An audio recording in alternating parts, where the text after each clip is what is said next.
with the hope that it will be a source of joy and inspiration to all the world. In Disney's 102-year history, there have been many defining moments and countless achievements. Today, we celebrate another thrilling moment, the creation of a spectacular new Disney theme park resort coming to Abu Dhabi.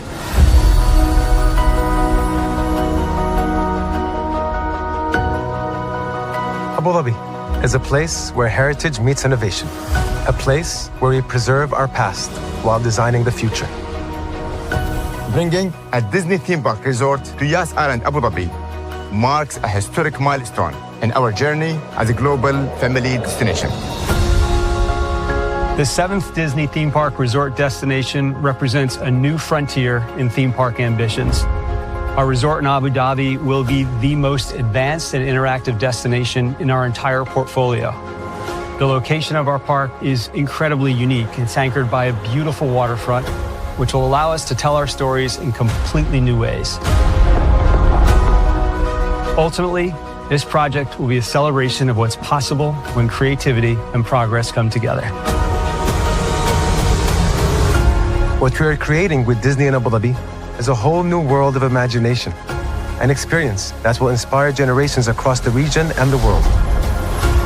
This collaboration represents a powerful fusion of Disney's unmatched legacy in storytelling and Mirar's commitment to bringing world-class entertainment to our guests.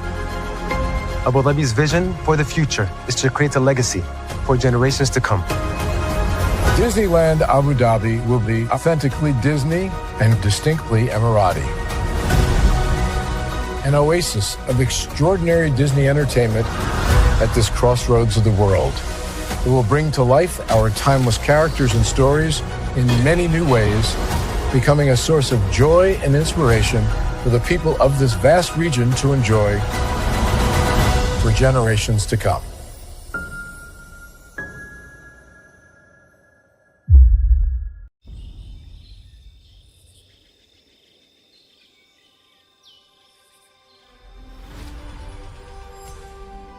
Here you leave today and enter a world of Mickey Mouse! A world of princesses.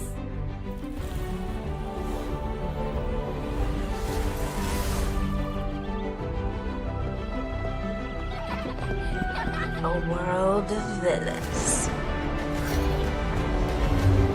And heroes. Raise your sabers!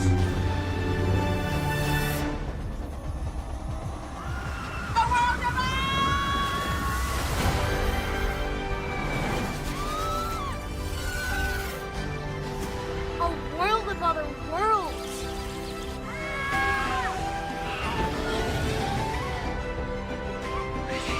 A world of all the favorites.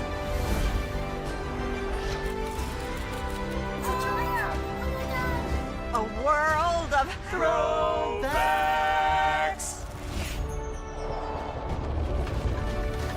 A world of for whatever you love. Infinite worlds await. Open your eyes. Think of the one place you've always wanted to see.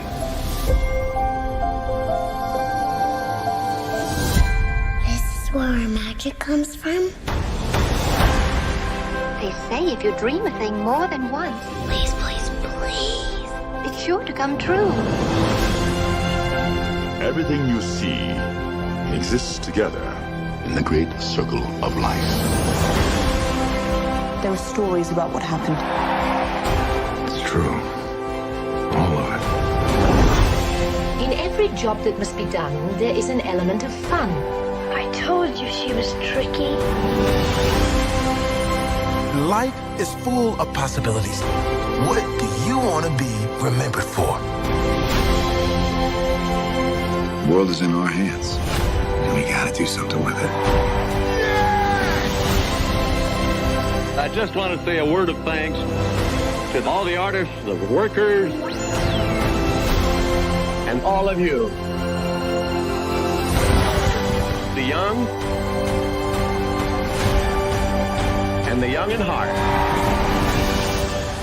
You help make this dream come true.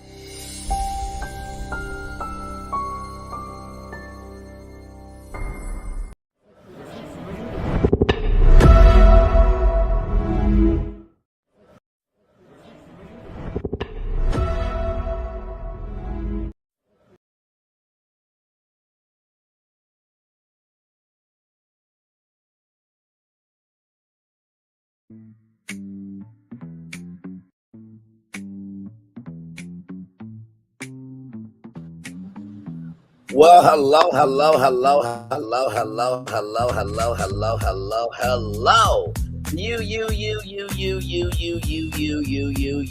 You. There is no need to adjust your television set. You are not watching Hulu. You are on YouTube. But this could be a YouTube. This could be not just a YouTube original, but this could be a Hulu original. Yes, indeed. Welcome in once again. If you just joined us, we just got done pitching 10 brand new concepts to replace Frozen Ever After. We had to burn down Frozen Ever After in order to do it. So if you want to see those concepts, watch it after this lap. This lap here is taking that Park Place, the YouTube channel, to task because they came out today with a rumor of somebody saying that there is an 805 acre to 900 acre parcel of land that could be for the fifth park for Walt Disney World Resort. And one of the panelists said something that really irked my nerves, because I already did the rebrand master plan to make that mechanic happen. So, with that being said, let's make it do what it do, because higher is waiting, low is available. But either way, we got to go on tour. Yes, indeed, we do. Let me take down this kind of control here. The fireworks are here once again. I asked them if they could do it for me once again at Disney. I'm like, Disney, I got one more show. Can you do it again for me? They're like, of course, Braylon, we can. So thank you, Disney, so much for that. You see that virtual tour background? Yes, you do. You hear that virtual tour music? Yes, you do. And then there is me. Hey, everybody, welcome in. Glad to have you here. Now, you know, we start off every Disney stream with this iconic introduction. Walt Disney, take it away, my friend.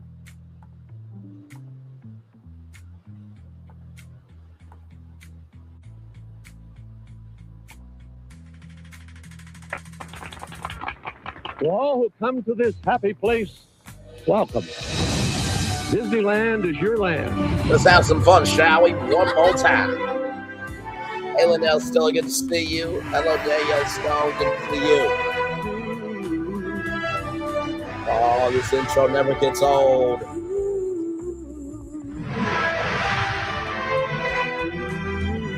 The fun starts from this space right here and right now. Call it timing, why don't you? Yes, indeed. Welcome in. Glad to have you here. We are live on tour one more time, talking some Disney news. That Park Place, they came out with a new video about a fifth gate. And I got something to say about it because the rebrand master plan has already been done, including a fifth gate. Next week, you use your own content. Let's get into it.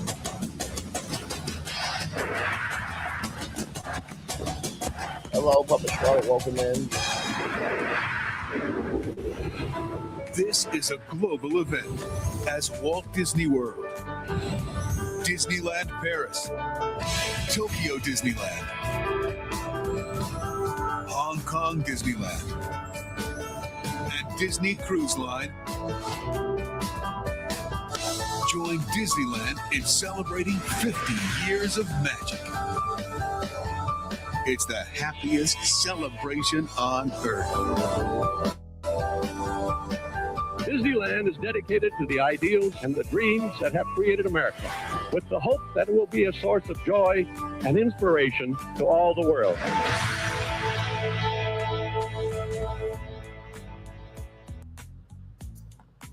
Thank you, Walt Disney, for that, sir. Appreciate you. Welcome in, Phil. Glad to have you here. All right, now wait a minute. Hang on. I'm getting a video message from two stellar-tacular robot friends of mine.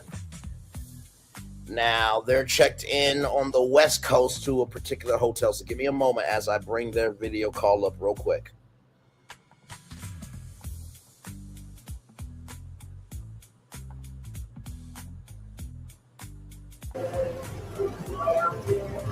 Hey, Wally and Eve, good to see y'all. Welcome to the tour. Glad to have you here. Hey, guys. Good to see you. Still together all these years later. Wonderful. You can say hi to people a couple more times. We got time, my friend. We got time.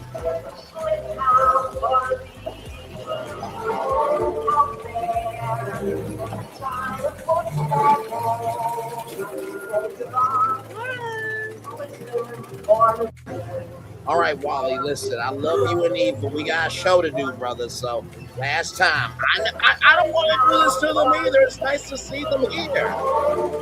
You never know who's going to show up live on tour with you, man. You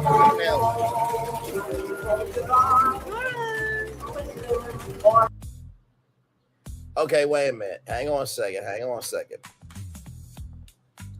So I just got a text from Wally of you're going to allow me to say hi, but you can't let my woman say hi. Very understood. Give me a moment. Wait, Wally, I got you. Give me a moment.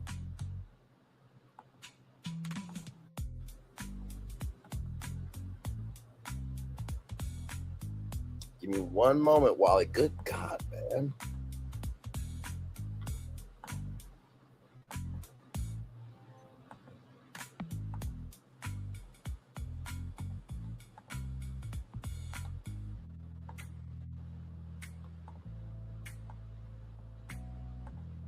All right, Wally, here's Eve, okay? We're going to let Eve speak, okay?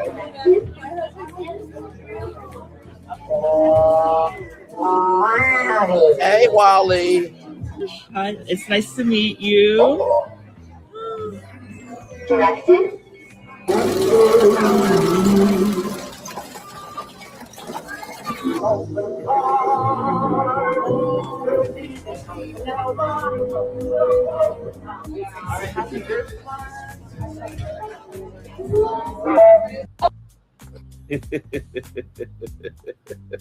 All right, Wally, one more video, bro, and then we gotta do the show. We gotta do the show. One more. All right.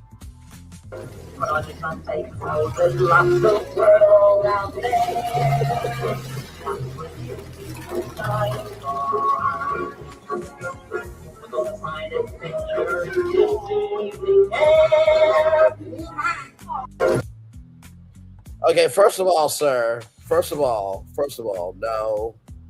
No. Sir, you're out of line. You are out. No, you are out of line. No, we're gonna get this off right fucking damn now. No, you are out of line. No, just because we took away Frozen Ever After does not mean you get to take away Wally. Wally is actually a quality movie.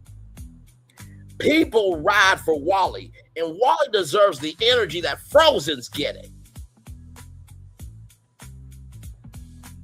What? You big mad? Are you furious at me? Are you like Raz and you're always watching? I don't give a fuck. Now, with that being said, shall we get to our tour? Because we have some things to settle at that park place. Now, for those of you who don't know who that park place is, they are a YouTube channel that they cover theme parks. Okay? All right? Cool. They came out with a video talking about a 885 acre to 900 parcel by ESPN Wild World of Sports. Same here. Actually, you know what? Give me one moment. Because I'm going to show you something about why that Frozen can't have, won't have, and never will have. Give me a moment. I'm going to say you want to get rid of Wally. What the fuck is wrong with you? damn, I mean, I know you butt hurt, mad hurt, and everything else that hurt, but dude, because we took away Frozen Ever After, Wally gotta be destroyed? I don't think so.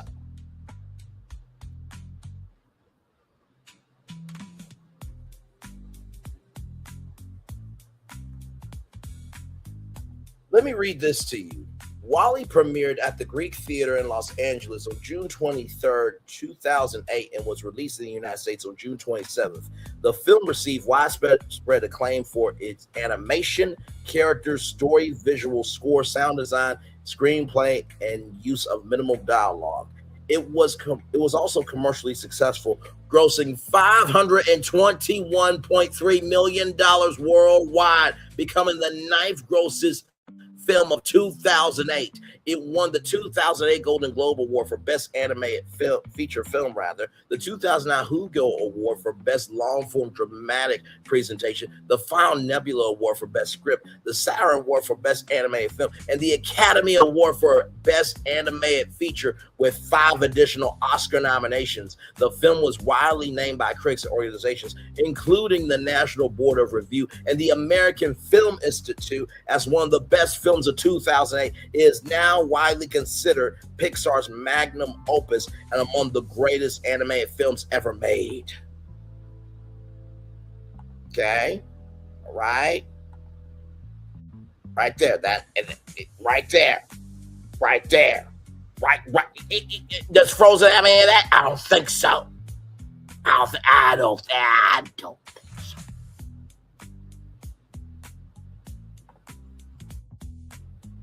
Out your ever-loving mind. Just good. Good. Shameful. Just shameful. I mean, damn. Let me see something real quick.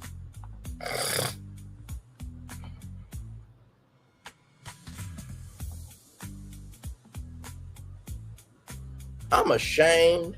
I'm beside myself. I'm disgusted with your behavior.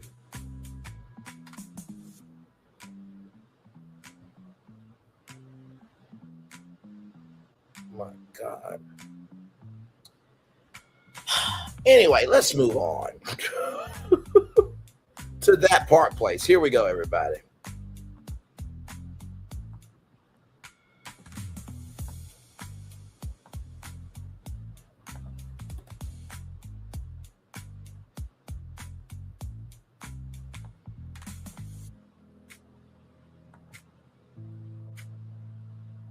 What if we told you that for the first time ever, we're now hearing Disney may indeed be blue skying ideas for a 5th gate?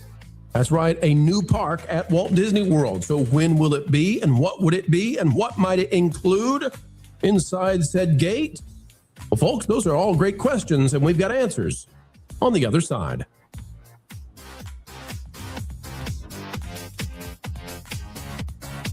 It's a great time. It's a good time, folks, right here on TPP, where all the news should be fun. And today, the news is indeed very fun. So as we dive in, click the like button, drop a comment, and if you're not yet subscribed, 30K is on the way right here for TPP.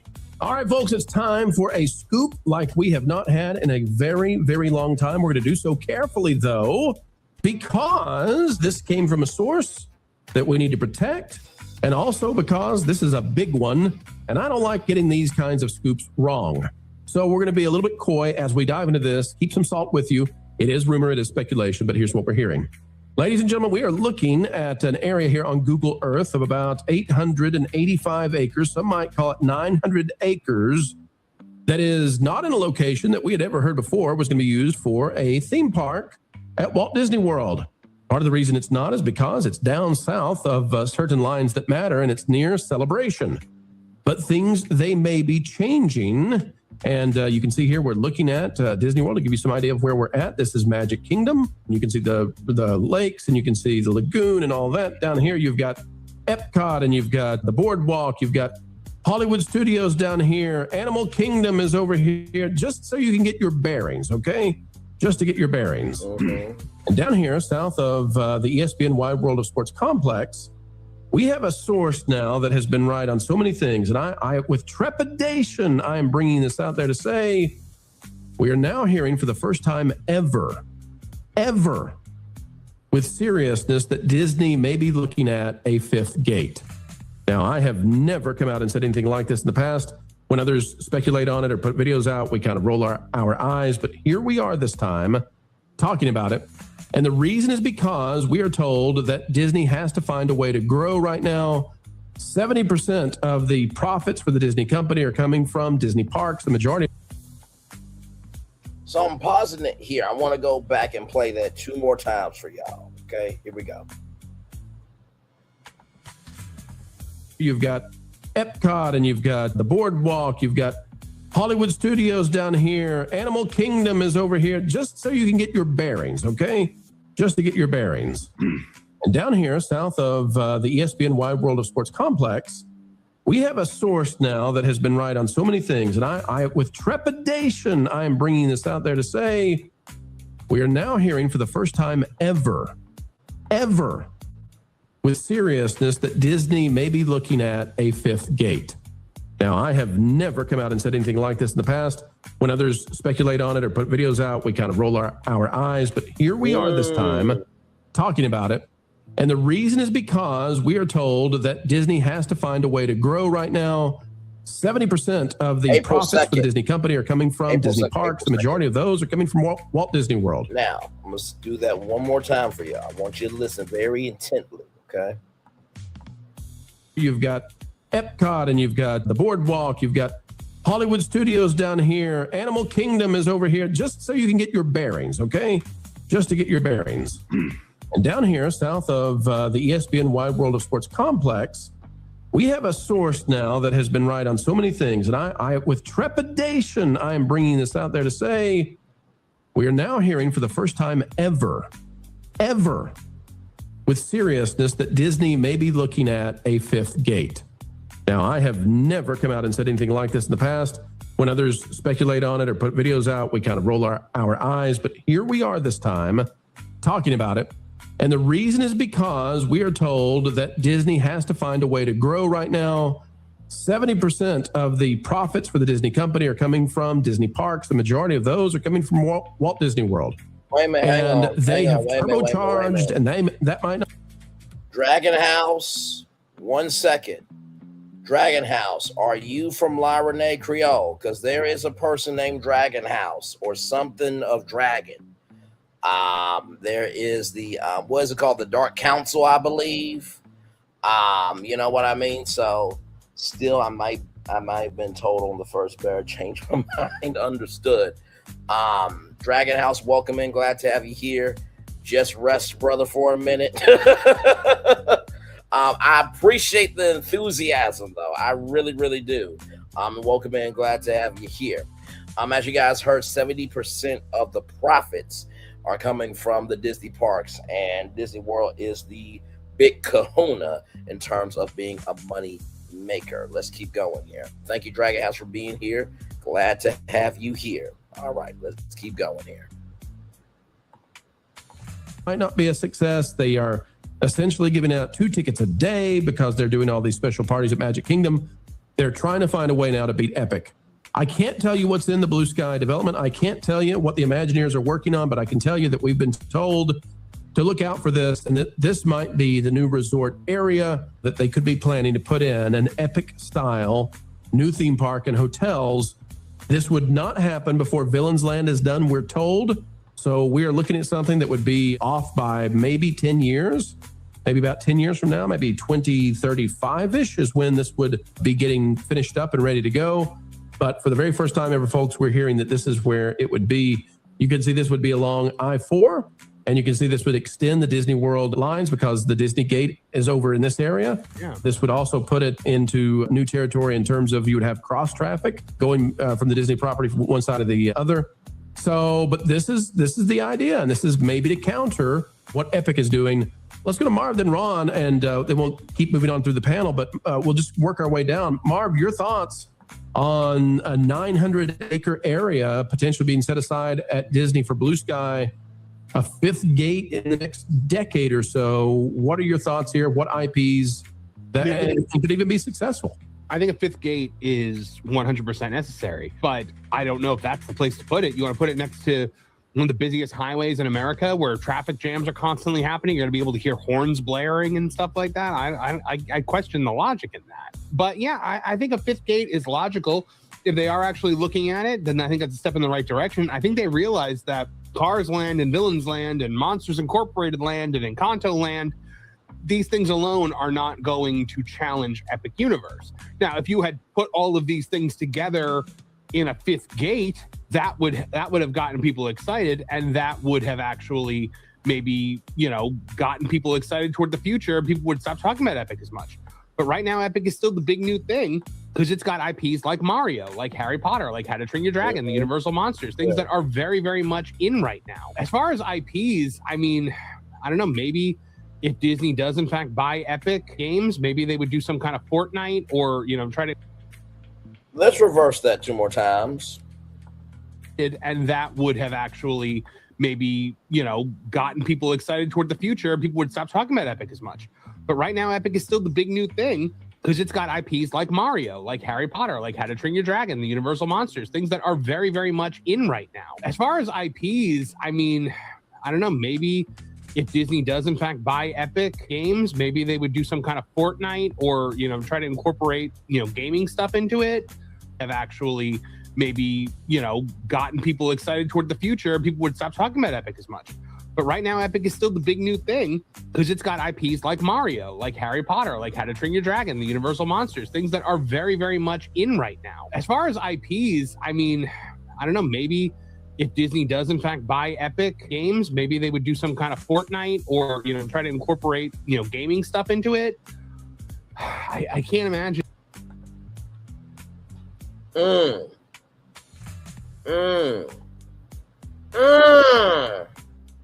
Very interesting, Marv. Sir, I know you don't know me well, but sir, I want to bring your attention to something here. I'm going to play some of the highlights from this stream a little bit later on in the show this evening.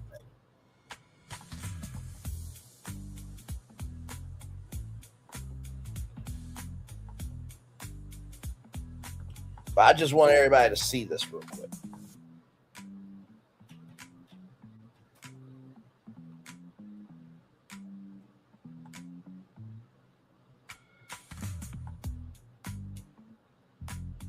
So 11 months ago, I did a Walt Disney World rebrand master plan, taking Magic Kingdom, Epcot, Hollywood Studios, Animal Kingdom, and talking about Fifth Park.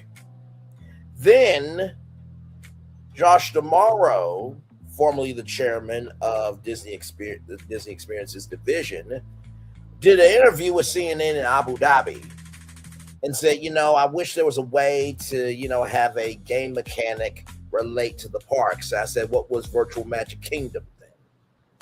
And then I did a Walt Disney World rebrand master plan remix. Now, I'm not going to give away what's in this live here, but you will see here in just a little bit how much Marv really pissed me off.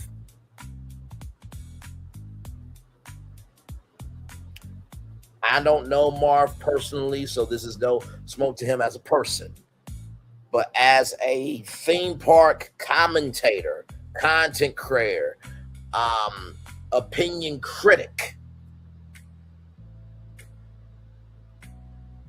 it is flagrantly disrespectful, asinine, and tragic behavior that you would say that, and there was a plan already out here on social media talking about it. But you don't know what you don't know. So let's get back to the video here. Imagine, because I would say a Heroes and Villains Park, which was rumored for so long, but they're already doing Villains Land in the Magic Kingdom. So Yeah, I would imagine like maybe something like Disney Adventureland out in Paris, which actually does look pretty cool. And they've got that frozen area that looks amazing. I would say almost certainly if they were going to do a fifth gate, we get some kind of extended version of that Zootopia land they have in Shanghai, because that looks amazing. And that's the big franchise right now. So this is an area that's big enough to house Animal Kingdom and Animal Kingdom Lodge. You've got lots of room for hotels to go down there. There's preservation area to the west of it that they can't go into, but and they've got some experience with putting in parks next to major thoroughfares. They do that with Disneyland at this point, but they don't like that they had to do that with Disneyland. That's true. But people in chat are talking about this story that Disney might try to buy Epic by Fortnite. Ron, what do you think about the idea that Disney would try to get into the gaming industry, buy up a studio or something, and then drop video game IPs and do a video game park? Article of Let's rewind. Let's motherfucking ass rewind.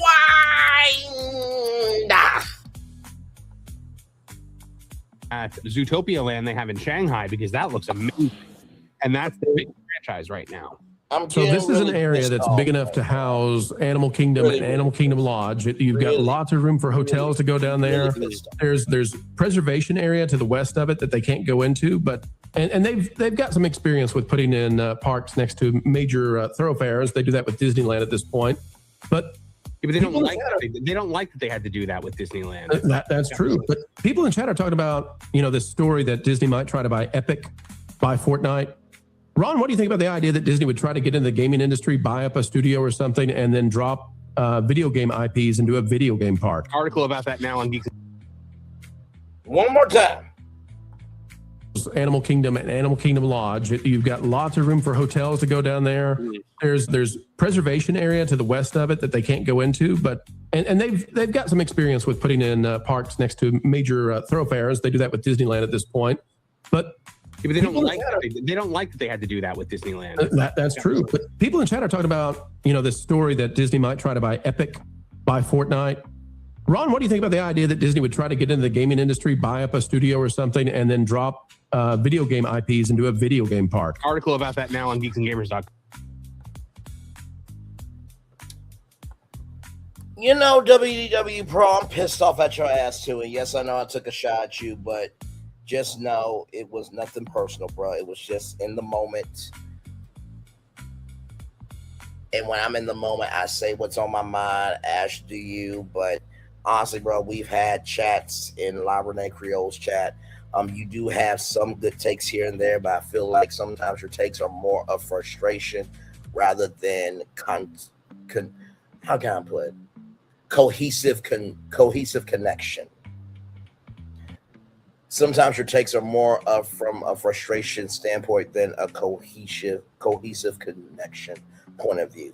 Sometimes your takes are more from a frustration point of view rather than a cohesive connection. But I do believe that you want Disney to win, but it seems like to me there's more problems coming from you than solutions, just saying. But I got another beloved Grace of Space for you, because you have built up a great platform and you do have panelists on there that definitely know what they're doing. I just do think that sometimes the ones that are making the most sound are the ones not being heard. Because you just said, I quote, what do you think about Disney buying Epic Games, buying a video game studio, and putting gaming properties in a theme park, when we have Minecraft and Merlin Entertainment's making it do what it do with their first Minecraft park opening up, I believe, next year. Then you guys already talked about Mario, right, at Epic Universe, right, and also too at Universal Studios Japan and Universal Studios Hollywood.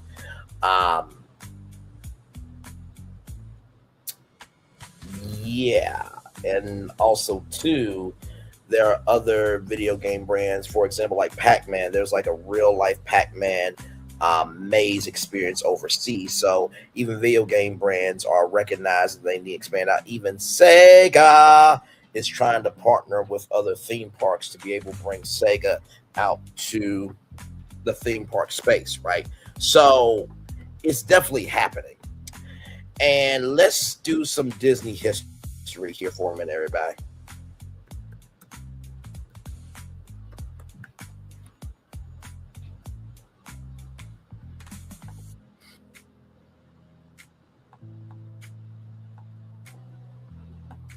Anybody remember this?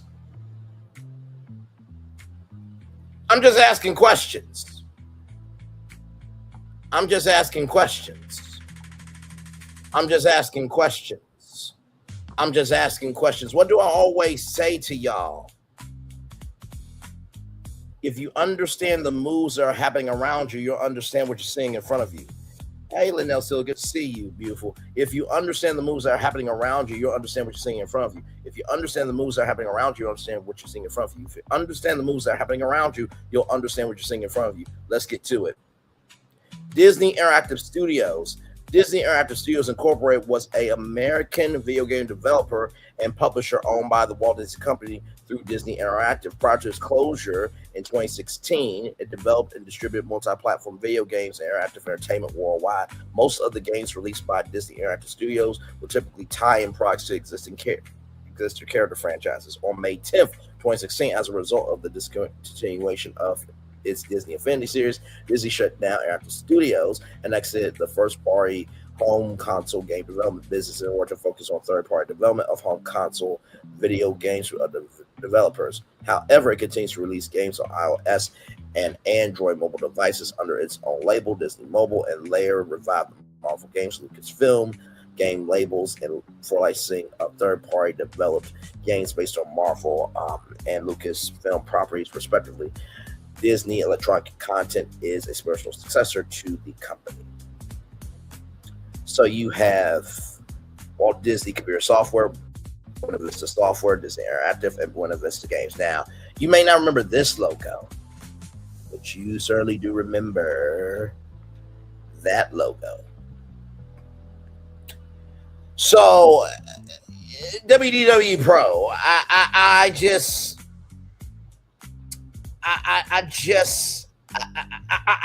wonder sometimes with you, do y'all know that this information is out here free, readily, and available to people?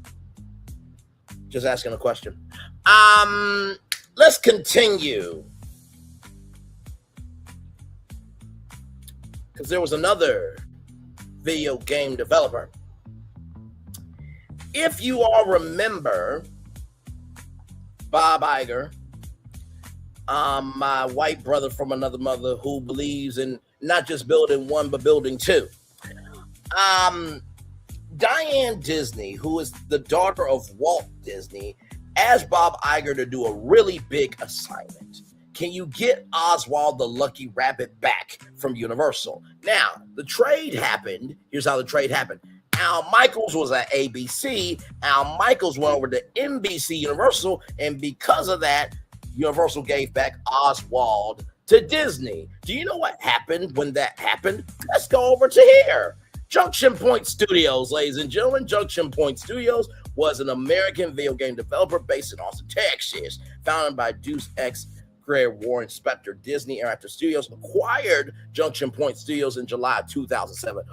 You mean Disney Interactive Studios? You mean this Disney Interactive Studios? Oh my God, let's continue.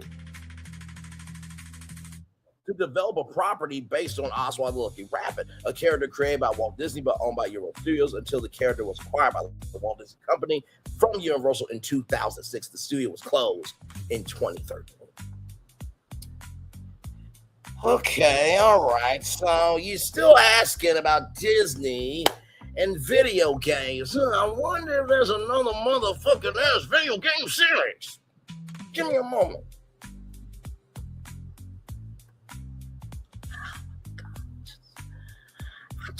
I don't know what to do here because this is just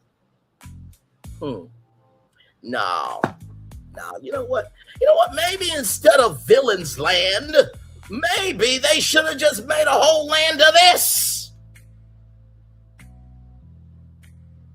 Kingdom Hearts. Does anybody remember this? Kingdom Hearts is a series of action role-playing games developed and published by Square Enix, originally Square, and owned by the Walt Disney Company. A collaboration between the two companies. It was conceptualized by Square employees, Japanese game designers Takana Norsuma and Jinichi Hamoto. Norsuma serves as the series director. Kingdom Hearts is a crossover of various Disney properties based on an original fictional universe. The character centers on the main character Sora and his journey and experiences with the various Disney characters, as well as some Square Enix properties such as Final Fantasy, The World Ends With You, and Alexander, in addition to original characters and locations created specifically for the series. The series consists of 13 video games available for multiple platforms, and future games are planned. Most of the games in the series have been positively received and commercially successful. As of March of 2022, the Kingdom Hearts series has shipped more than 36 million copies worldwide. A variety of related merchandise has been released along with the video games, including soundtracks, action figures, companion books, light novels, a collectible card game, and a manga series. I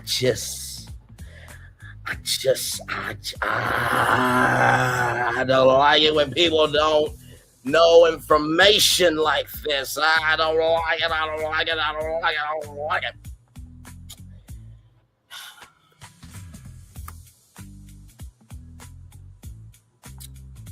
I'm trying to think. Is there something else? Is there something else? Oh my Disneyland Adventures. Oh my God. Oh my God. This was on Xbox.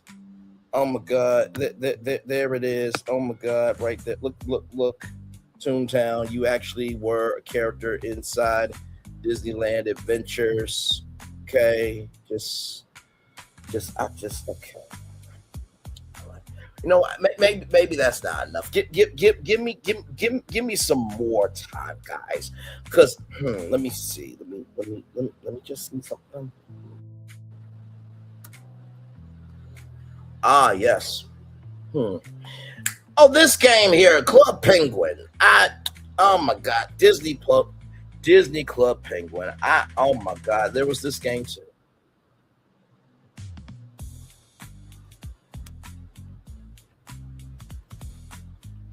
The game featured a virtual world that included a wide range of online games and activities. It was created by New Horizon Interactive.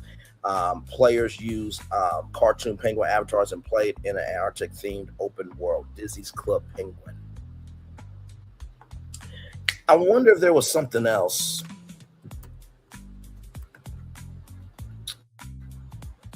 Oh my God. Wow. How about this game? Toontown Online. Oh my God. Okay. Is it just me?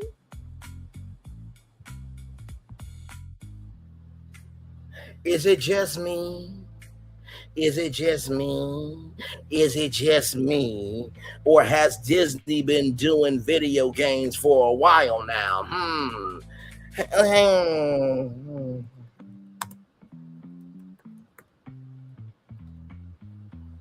Give me a moment here. What's this? Oh my God.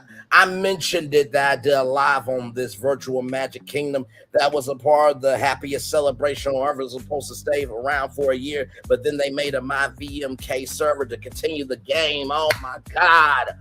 Wow. Hang on. I have more. I have so much more.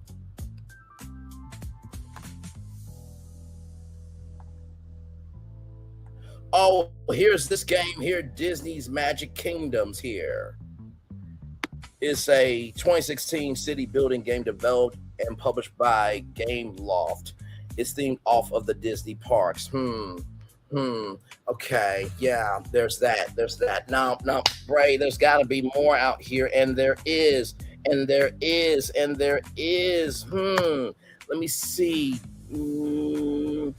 Oh, there's this. Oh, yes, Disney Dreamlight Valley. Oh, my God. Oh, my God. Oh, my God. Got one more.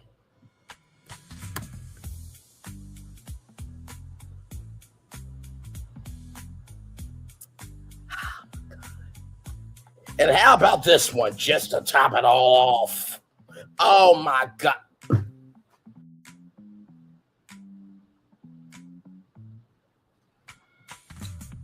Oh my God. Wait, Disney Speedster. That's a video game from Disney. Oh my God. Okay. All right. Okay.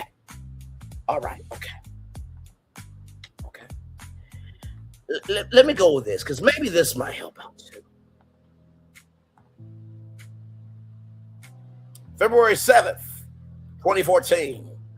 Disney and Epic Games to create expansive and open games entertainment universe connected to Fortnite. Let's read on. The Walt Disney Company and Epic Games will collaborate on all new games and entertainment universe that will further expand the reach of beloved Disney stories and experiences. Disney will also invest $1.5 billion to acquire equity stake in Epic Games alongside the multi-year project. I just wonder if the people that know the most are the ones that aren't being seen.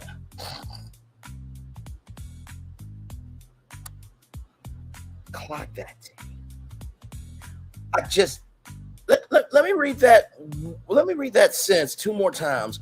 The Walt Disney Company and Epic Games will collaborate on all new games and entertainment universe that will further expand the reach of beloved Disney stories and experiences. Disney will also invest $1.5 billion to acquire equity stake in Epic Games alongside the multi-year project.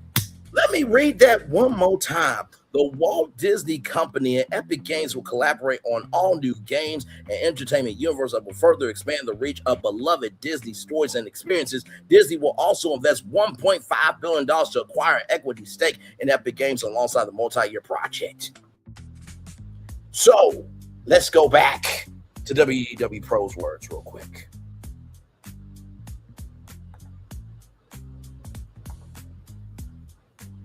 Roll it. You get some kind of extended version of that Zootopia land they have in Shanghai, because that looks amazing. And that's the big franchise right now. So this is an area that's big enough to house Animal Kingdom and Animal Kingdom Lodge. You've got lots of room for hotels to go down there.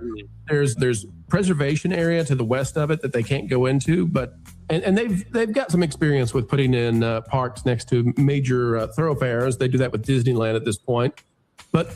Yeah, but they don't like that they had to do that with Disneyland. That's true. But people in chat are talking about, this story that Disney might try to buy Epic by Fortnite. Ron, what do you think about the idea that Disney would try to get into the gaming industry, buy up a studio or something, and then drop video game IPs into a video game park? Animal Kingdom and Animal Kingdom Lodge. You've got lots of room for hotels to go down there. There's preservation area to the west of it that they can't go into, but and they've got some experience with putting in parks next to major thoroughfares. They do that with Disneyland at this point, but. Yeah, but they don't like that they had to do that with Disneyland. That's true. But people in chat are talking about, this story that Disney might try to buy Epic by Fortnite. Ron, what do you think about the idea that Disney would try to get into the gaming industry, buy up a studio or something, and then drop video game IPs into a video game park? They don't like that they had to do that with Disneyland. That's true. But people in chat are talking about, this story that Disney might try to buy Epic by Fortnite. Ron, what do you think about the idea that Disney would try to get into the gaming industry, buy up a studio or something, and then drop video game IPs into a video game park? Article about that.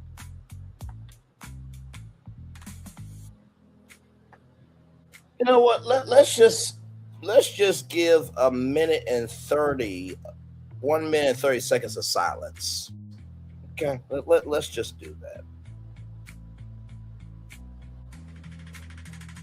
Because this is where I get pissed, right? It's one thing if you don't know, right? It's one thing if you don't know. But it's a whole nother thing when information is readily available out here. Minute 30 seconds.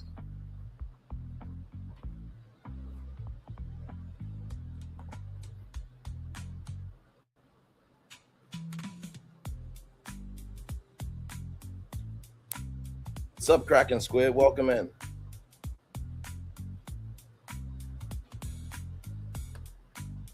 Okay, welcome back. Welcome back in. Sincerely, what do you think about Disney buying Epic Games? Thank you so much, Kraken Squid. I appreciate it. What do you think about Disney buying Epic Games and doing a video game park? What do you think about Disney buying Epic Games and making a video game park? What do you think about Disney buying a video game studio and doing a video game park? Phil Florentin, who is the motherfucker to be the one, to be the two, to activate the motherfucking three, who's been talking this shit? Who found all that information live just now?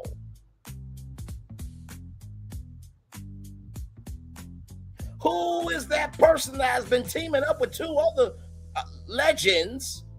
Let me just say it like that because that's what we are. And been pitching theme park concepts. Please let me know who.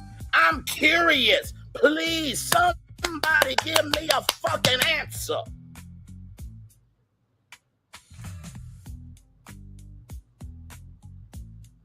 Thank you. God. God. God. God. Let's get back to that part place in WDW Pro who just asked Ron E. Bradley, what do you think about Disney buying a video game studio and making a video game park?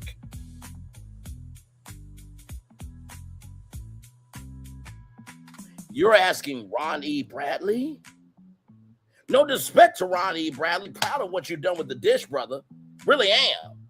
But bro, pound for pound, fist for fist, soul for soul, I'm that motherfucker that consumes, lives, and breathes all this shit.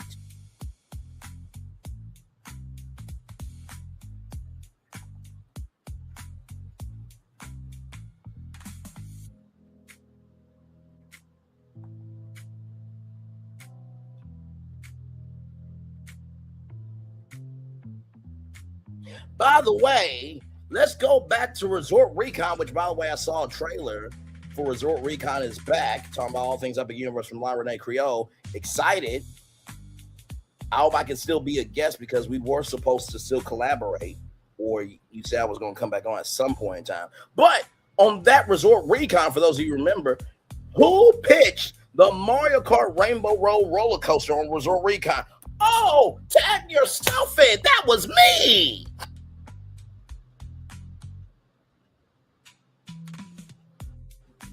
We just did a live talking about attraction ideas, inquiry about ride capacity. I made 6 rides in Celestial Cade and 7 rides for ride capacity at Universal.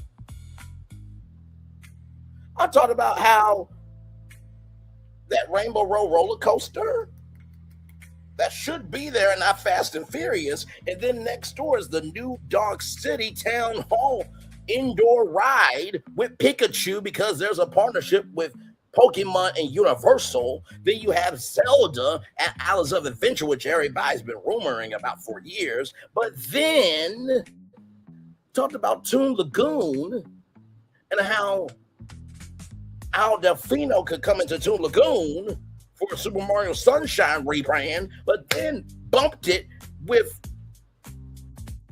the one, the only Tom and Jerry.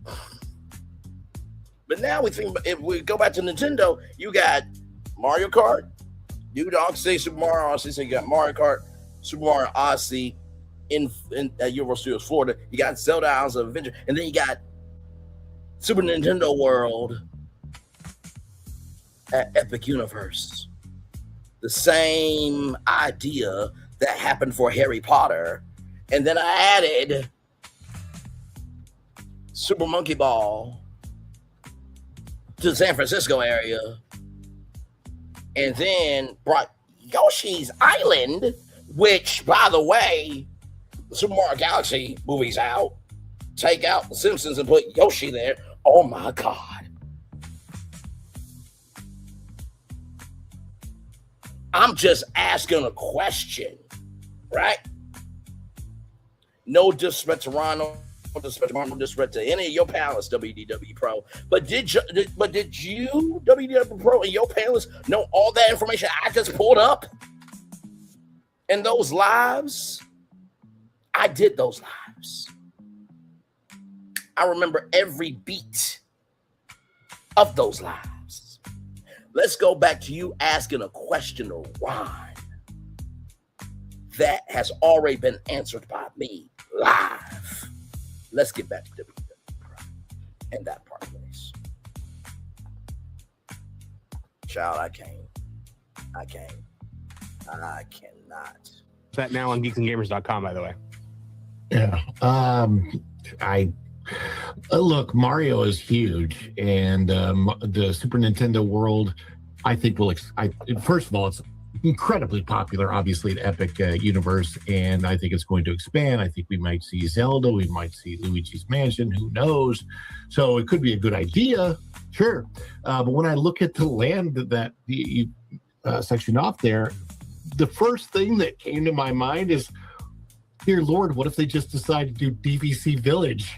And do nothing but sell more DVC because they have so much money tied up in Disney Vacation Club, and it concerns me. You know, you saw what they did with quarantining that land off across from I-4, creating Celebration, and then dislodging it from Walt Disney World. They did the same thing with Golden Oak. I hope, I really do hope that the creative minds could get together and come up with a fifth gate that would be logical and that would work. But here's the biggest challenge that I have with this whole idea, and that is the fact that over the last at least half decade, we have seen maintenance decline in the parks. We're seeing them build a whole bunch of stuff and then have to change it for budgetary constraints. Epcot, not the project that they were supposed to give us, has been a letdown, the Epcot expansion. Now they're expanding things all over Animal Kingdom and Magic Kingdom, and they're tearing things down to do it. Hollywood Studios, same thing. Their track record is what would highly concern me if today's group of Disney people went forward with a fifth gate. These are not the Imagineers you're looking for, I think is the way to say that. Yeah. Lauren, I'll come to you in just a minute. I want to go culture as a lover of theme parks and the Walt Disney World Resort, and a guy of the DVC kind of attitude. He's a man who loves everything that Walt built. Culture, what do you think about the idea of a fifth gate? And we're looking at Disney Tourist Blog covering some of what would be preceding reasons to have a fifth gate. Attendance headwinds after record revenue. Disney's got to figure out how to get that attendance up to make the investors happy. They have a huge problem because nothing that they're going to do is going to be a surprise anymore, because they decided to have a political fight during the Chapek era that literally destroyed their ability to earn trillions and trillions of dollars. I think recently you either did a video or we've done a story on that at that park place, and all of that is true. They don't have the free reign anymore to develop land as willy-nilly or move around their conservation areas or do the exchanges without the state's involvement. There is no way to do what they could have done had they started the fifth gate a decade ago, which is something that we've been talking about for almost 15 years now. They needed a fifth gate a while ago, despite some really crazy accountant people in one of the forums I was in trying to say and suggest something different. We needed another park, and we needed more experience in the existing parks. And ultimately, that's not what happened. And look, our friend Ron is not wrong. Their maintenance systems have fallen into, I don't know, the abyss, because they're not even maintaining what they have now. They have very poor ride and queue designs that are going to be showing up here in the expanded areas. And while that area could be buildable land, and that's the bigger conversation, what is the most buildable land Boutique parks were something, as Marvin mentioned before, that would have been perfect for this location. The problem is they got enslaved by IP and no longer have creatives. So my challenge to Ron would be, hey, name me an Imagineer you would trust that's in Disney's current employ to fix and not only what's there, but also to develop an entirely new theme park with a minimum of 12 attractions. There's Culture, we got problems. We got problems. We got problems, sir. Let's rewind the tape.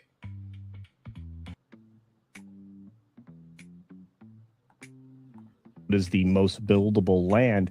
Boutique parks were something, as Marvin mentioned before, that would have been perfect for this location. The problem is they got enslaved by IP and no longer have creatives. So my challenge to Ron would be, hey, name me an Imagineer you would trust that's in Disney's current employ to fix and not only what's there, but also to develop an entirely new theme park with a minimum of 12 attractions. Let's rewind the tape one more time. I do declare, roll it. All that area could be buildable land, and that's the bigger conversation. What is the most built land? Boutique parks were something, as Marvin mentioned before, that would have been perfect for this location. The problem is they got enslaved by IP and no longer have creatives. So my challenge to Ron would be, hey, name me an Imagineer you would trust that's in Disney's current employ to fix and not only what's there, but also to develop an entirely new theme park with a minimum of 12 attractions. Culture Casino, I know about 3 motherfuckers that's been doing some damn shit on YouTube for quite a damn while with Disney and Universal. I believe that brother right there is filmmaker right there. I believe that guy is Florentine right there. Wait, ain't gonna get it from my finger. Wait, Robert. Wait. Right there's Florentine. And then there's this motherfucker right here. BFP Imagineering been doing some other motherfucking shit over here.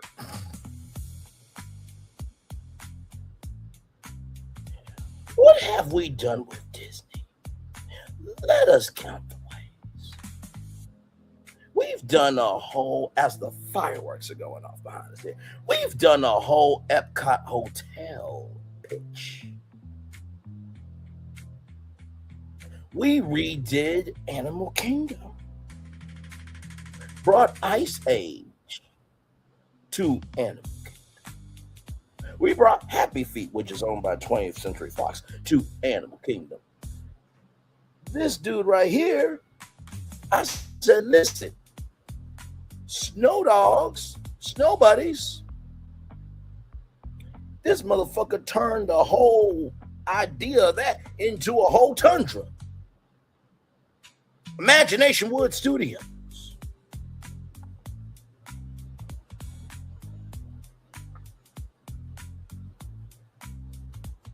And we haven't even touched my Walt Disney World Rebrand Master Plan Remix, which we're going to watch tonight.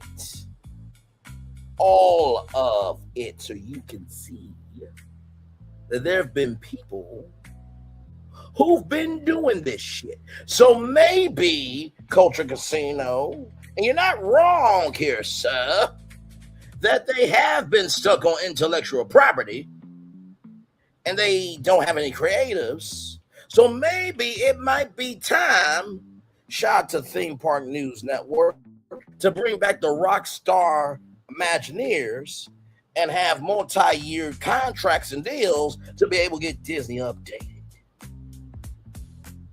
Because it's not that intellectual property is bad, it's how it's utilized. We just did, or I'll just say I just did a whole Pleasure Springs concept last motherfucking night. Bringing bars and restaurants and places of a gathering energy inspired by Magic Kingdom, Epcot, Hollywood Studios, Animal Kingdom, including a Blizzard Beach and Typhoon Lagoon bar and lounge, and a Disney Quest district. I brought the Adventurers Club. I brought 8 tracks. I brought mannequins. I brought the Neon Armadillo. I brought Tiana's Palace. I brought the Axiom Restaurant. I brought the Sorcerer Conqueror, Mickey's Hat as a restaurant, and I brought the Pride Rock Steakhouse.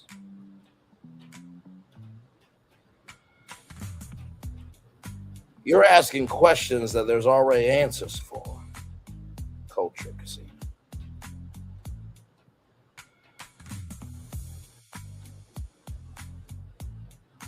Let's get back to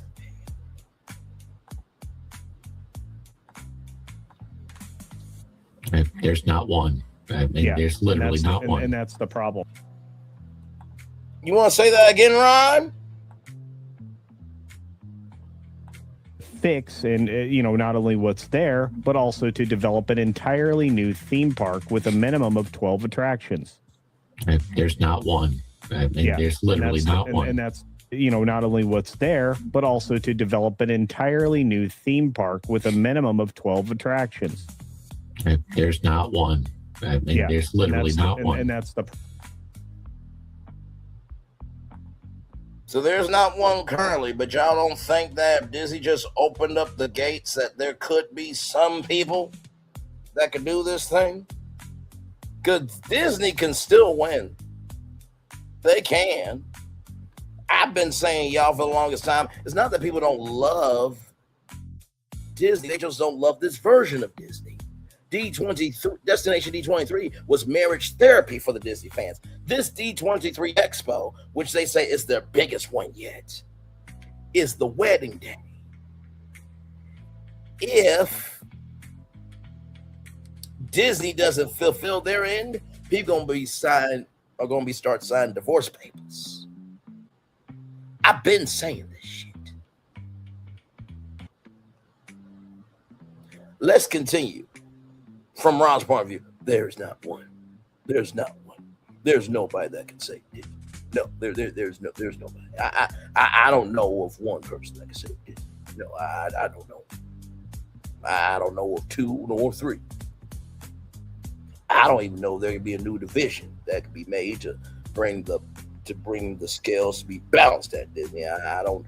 Oh wait, I did do a live called Walt Disney Creative Engineering. Yes, I did. I did. Let's go back to Ron.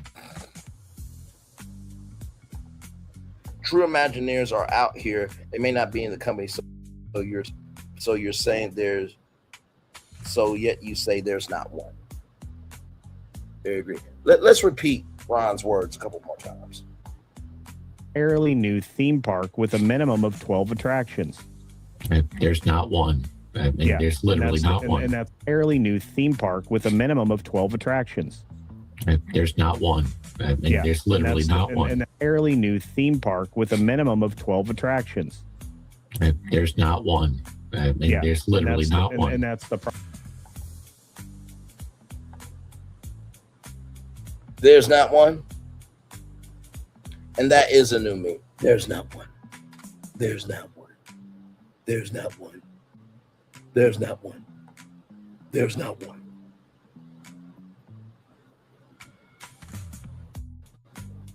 Let's continue.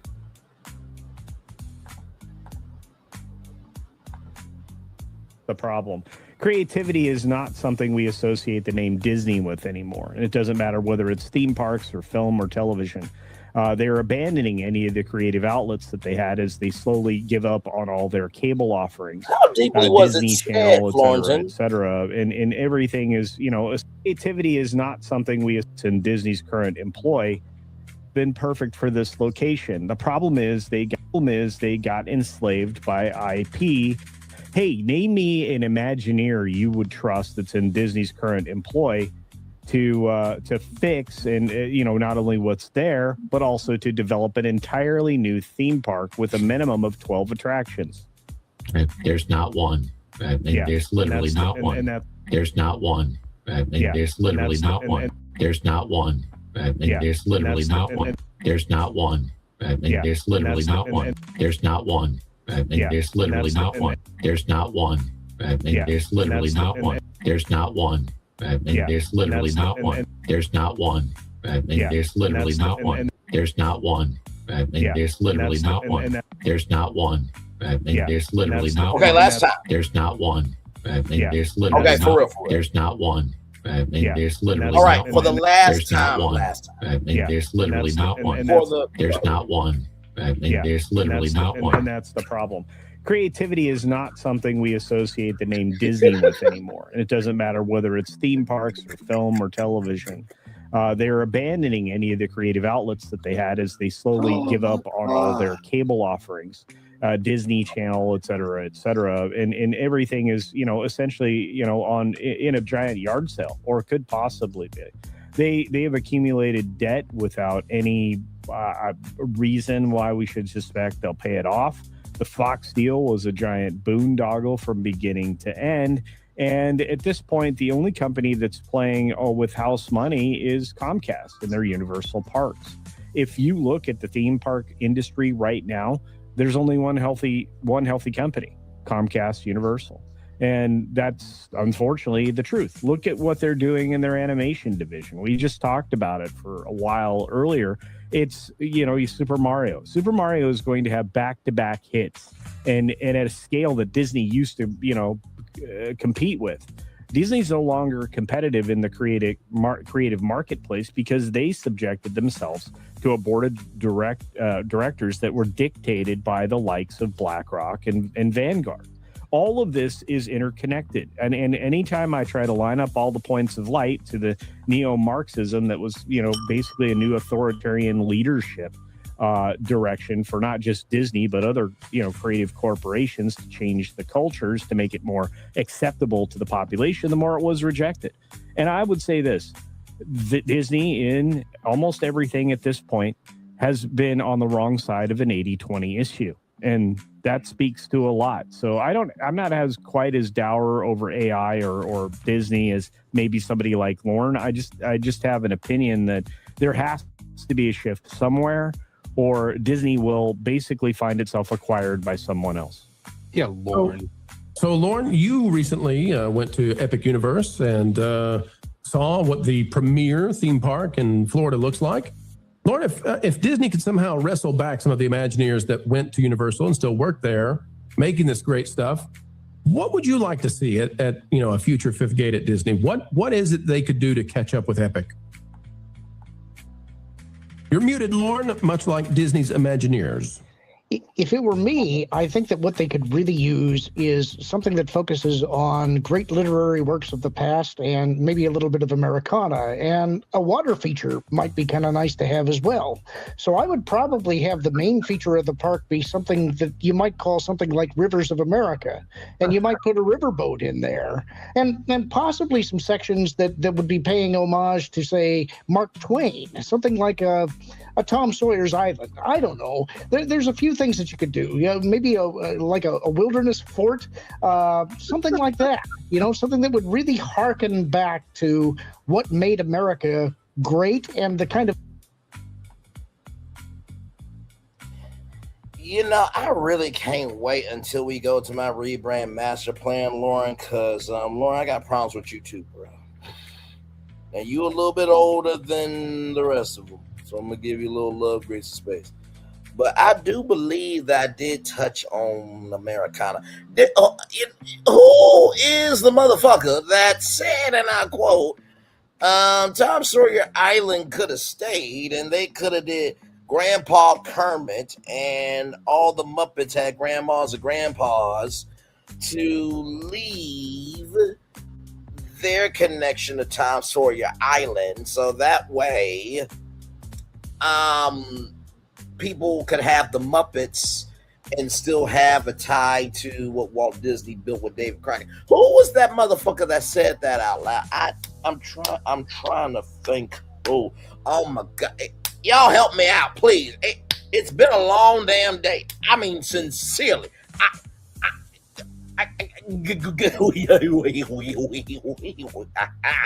Please help me. Who said it? Okay. All right, go. Just go on. Go. I mean, didn't La Renee Creole, which by the way, her name is La Renee Creole Lee, by the way. Did La Renee Creole talk about Did La Renee Creole say that, Uncle Sam was like in the window of Liberty Square? I swear I thought La Renee Creole Lee said that. But oh God, y'all help me out here. Who said the Tom Sawyer Island with the Muppets idea? I'm just confused here because it could have been done. I don't get it. Oh my God! Okay, let's kind of vision that Walt had. I think a lot of people would be interested in that. Man, it sounds like you're right out there on the frontier, Lauren. You really know what they need to do at the future fifth gate. Man, I can almost see and hear those things somehow. It's like once upon a time, maybe in a different universe, I and others experienced them. Who knows? Thanks for watching That Park Plays News. For more information, consider checking out www.thatparkplace.com. We all have the name of the person who talked about the Muppets and Tom Sawyer Island. I need some help here. Send this out on your favorite social media accounts. I just need some help, guys. Just a little bit of help, because I don't know. Do y'all now see why I get pissed? I don't get pissed when people don't know stuff, because we all don't know something, including me. I get pissed when it's like information is out here that is accessible, available, and it's achievable to learn from. Okay? So while Phil and Thornton get the name of the person who talked about Tom Sawyer Island and the Muppets together,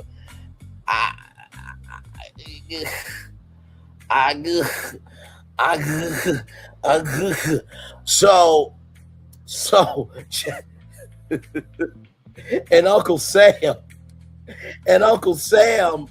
was at Liberty Square in the windows. He was in the window.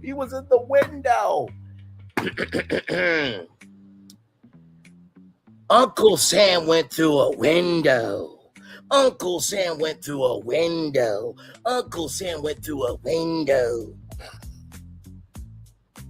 Oh, that would be me. Thank you all. Okay. So as we move away from that mental headache, I think we need to be transported to Walt Disney World. So, Tinkerbell, can you help me out, gorgeous, please?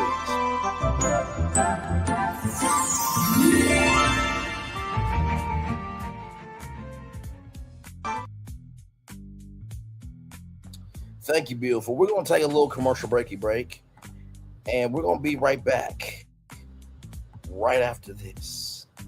We're live on tour.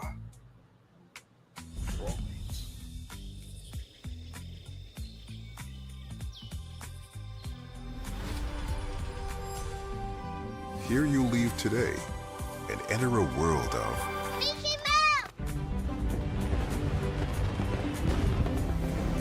A world of princesses.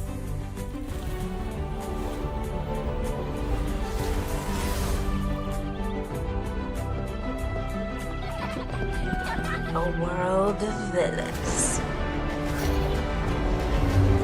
And heroes. Raise your sabers!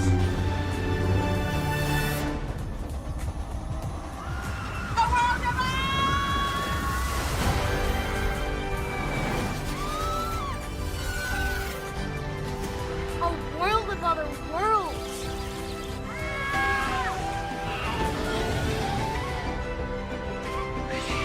A world of all the favorites.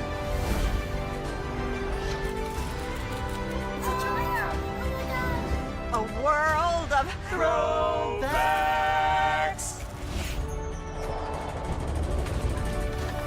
A world of For whatever you love, infinite worlds await.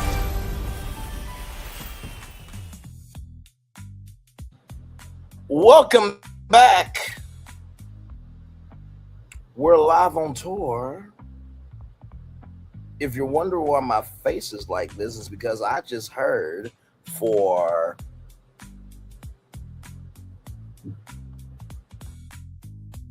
14 minutes and 29 seconds of theme park dassy, theme park hypocrisy, and theme park imaginations being that fragrantly disrespectful, rude, and just gutter behavior of not being able to know that information was out here to get answers for. And now, as the fireworks are going off behind me, I need Walt to do it one more time for me.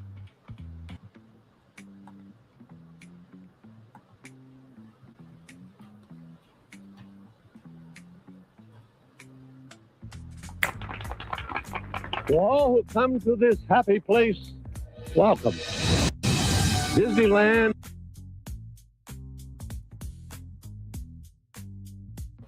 One more time, Walt. Let's go. To all who come to this happy place, welcome. Disneyland is your land.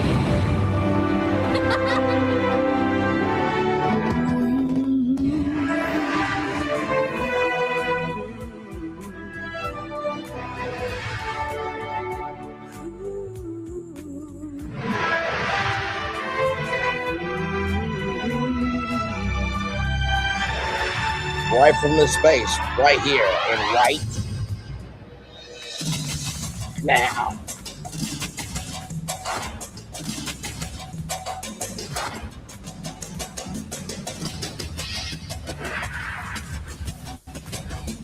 $80 of needed knowledge was needed. I agree, my friend. Oh my God. I gotta do this thing all over again, don't I? It's all good. I'm gonna help y'all wake up that park place. I'm gonna help y'all wake up. If y'all touch that spindle, y'all all felt it. This is a global event as Walt Disney World, Disneyland Paris, Tokyo Disneyland, Hong Kong Disneyland, and Disney Cruise Line join Disneyland in celebrating 50 years of magic. It's the happiest celebration on earth. Disneyland is dedicated to the ideals and the dreams that have created America, with the hope that it will be a source of joy and inspiration to all the world.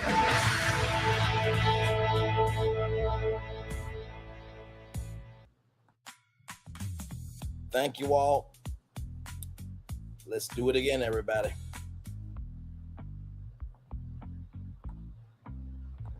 Excited to bring this to you. So with that being said, don't Places to come. Disneyland Abu Dhabi will be authentic.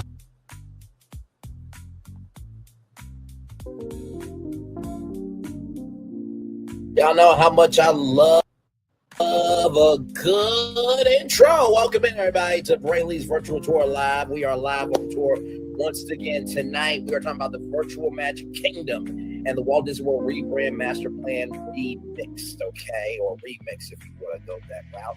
I'm very excited to bring this to you. So with that being said, don't have a lot of time, but we're going to have a good time. Higher is Wayne Lowe's available, but either way, we are live on tour. Let me tell you now this iconic intro here. You see that virtual tour background? Yes, you do. You hear that virtual tour music? Yes, you do. And then there is me. Hey, everybody. Welcome in.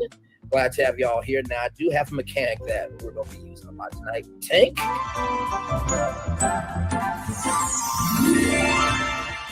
Only here. Thank you, my friend. So let's kick it off with this video right here. Let's kick it off with this one right here. Flip it back a little bit. And here we go. I love our damn show. To all who come to this happy place, welcome. Disneyland is your land. If I'm not anything else, I'm consistent.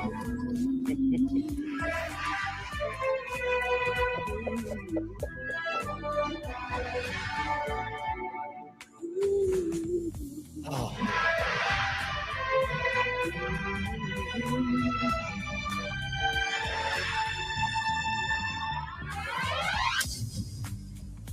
Isn't it nice where you can utilize your own content? Yes, indeed.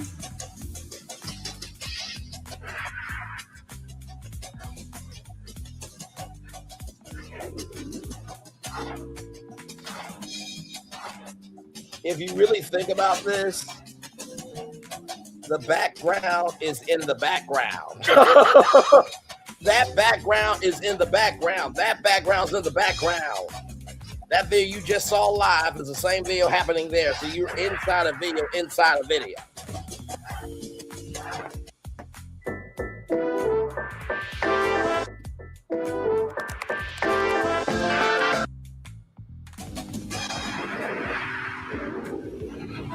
This I know. is a How global big is event. this? That's Walt Disney World. Yeah. Disneyland Paris. Welcome in, everybody. Glad to have you here. Hong Kong Disneyland. At Disney Cruise Line. Join Disneyland in celebrating 50 years of magic. It's the happiest celebration on earth. Disneyland is dedicated to the ideals and the dreams that have created America, with the hope that it will be a source of joy and inspiration to all the world. That was the Disney of old. Now here's the Disney of the new. Here we go, everybody. Right. Here we go. And roll it. 70 years ago this year, Walt Disney opened the first Disneyland in California. There's really no secret about our approach. We keep moving forward. With the hope that it will be a source of joy and inspiration to all the world.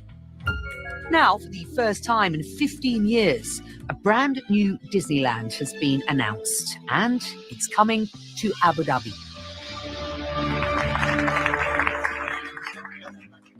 The UAE capital will soon be home to the 7th Disney destination. One of the key drivers of the deal is Mohammed Al Mubarak, the force behind bringing F1 and the NBA to Abu Dhabi, building the iconic Saadiyat cultural district. But even for him, this one feels different. I asked him why. The Disney magic. You know, very difficult to replicate Disney magic. I think we all know the IPs that Disney have. But more importantly than that is how they continuously create everlasting memories, whether when you visit their parks, watch their shows, watch their movies, anything that's a touch point by Disney creates that. I felt that. You know, the earliest memories I have, happy memories, was visiting Disney World with my mother and my siblings for the first time. That memory lives with me. That memory created not just the fan. Ambitious projects, transforming parks into a cash powerhouse. He insists today's announcement is only the first step in Disney's grand Abu Dhabi vision. We're in the very early days of what Abu Dhabi will mean to this part of the world. It's pretty impressive, the population that surrounds this area, and it's pretty impressive what's already happening here right now. When you bring Disney into the mix of a tourism destination and you build with the ambition that we plan to build with here, undoubtedly what will happen is that will attract even more tourists. it's kind of a crossroads of the world in a way. It's a young nation, but it's a very proud nation, a nation that celebrates legacy and history, but also has this very aggressive lean forward in terms of what the future can look like. And in many ways, it's very similar to Disney. Everything that we do, particularly as we build new, we're pushing the envelope on creativity. Our research and development labs back at home in California are working on some of the most cutting edge technologies to immerse people in these stories. What we recognized very early on in our discussions with Maral and the people of Abu Dhabi was this lean towards technology, this futuristic look at what society could look like. You mean like Epcot, the experimental prototype community of tomorrow? You mean like Epcot? That was supposed to be this living, breathing state of becoming where people would live, work, and play, and the research and the findings from the creations of what could be of that Epcot would be utilized by the United States and around the world to make the world a better place. You mean that type of community, Josh tomorrow? Go ahead, Braylon. That focus on the future and cutting-edge technology is fully aligned with the Abu Dhabi strategy. We're going to be utilizing the investments that are happening in the UAE and around the world in regards of tech and quantum and AI on how we can bring this all together. So right now, what's amazing is that we know we have a lot of pieces of the puzzle. The next couple of years is putting this puzzle together. Another new feature is gamification, designed to engage a digital-first generation in the Disney multiverse. Watch. So gamification is huge. How we gamify everything. You're seeing it in our daily lives. It's making every difference. How are we going to gamify the experience of our visitors from their hotel rooms, maybe from the booking stage, where they feel that they are part of this world and they are either gaining points or they are gaining a prize throughout the overall experience? That's something that definitely we would look into. We made an investment in Epic Games about a year ago or so now, $1.5 billion. And there you go, WWE, bro, for Josh tomorrow. Is gathering in these spaces to play games, to socialize, to watch. So these communities are forming, and we wanted to be part of that.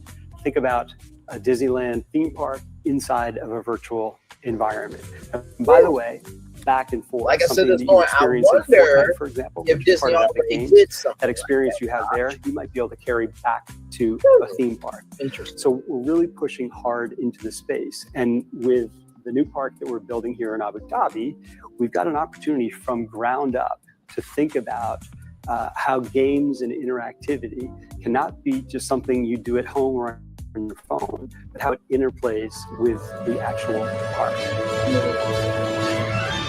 Bringing imagination to life with cutting-edge technology, a city that blends tradition and modernity as it races towards a bold new future.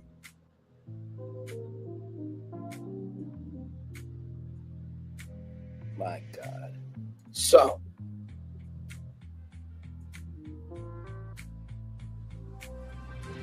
give your business main character energy with Moo.com.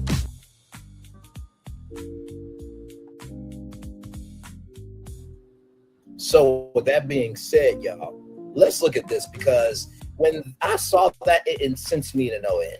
So we're going to go to our good friends at Expedition Theme Park, a great channel. If you have not subscribed to them, like them, comment in their comment sections, and share them. Here we go.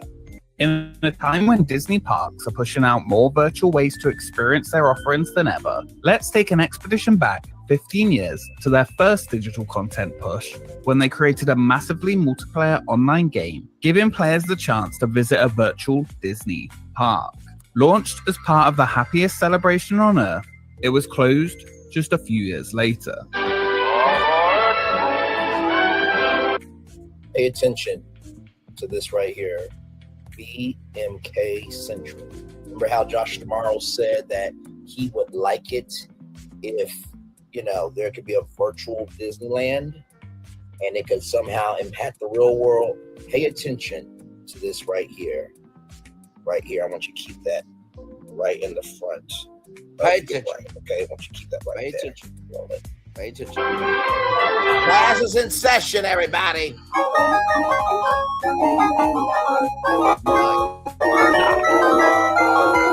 Do I gotta be the solution to every fucking thing around here?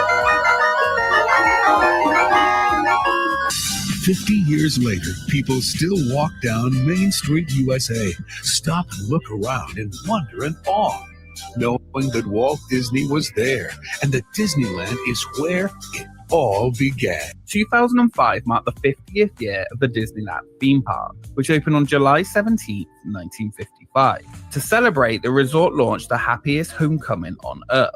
On May 4, 2005, Disneyland was closed to the public for a special media preview of the event. The following day, the ceremony officially began, with a dedication from Disney CEO Michael Eisner. Walt Disney opened this 50 years ago, launched a bold innovation, family entertainment. He created a magical place for the entire family to enjoy a fantasy, thrills, and adventures together. He used things like passion and dreams were timeless treasures. Would strike a chord for children of all ages in all corners of the world. Not only was the special year celebrated at Disneyland, but also at all other Disney parks around the world, with the happiest celebration on Earth.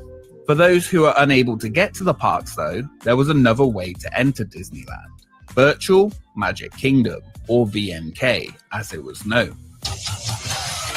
Okay, so listen up. This is wicked cool. Behind me is VMK Central.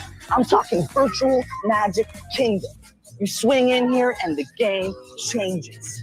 You can create your own virtual characters, which I think is half the fun.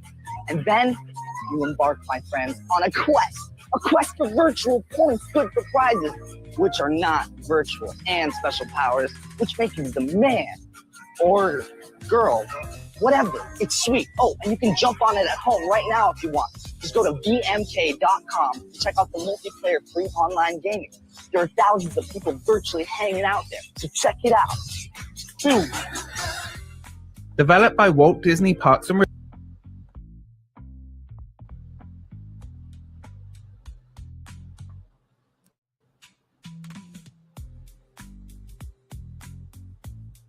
In the words of SpongeBob, hi, how are you?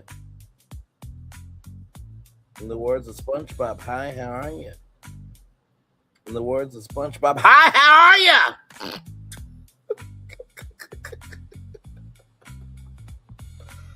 I had to give y'all that stare for a minute of, are we good over here?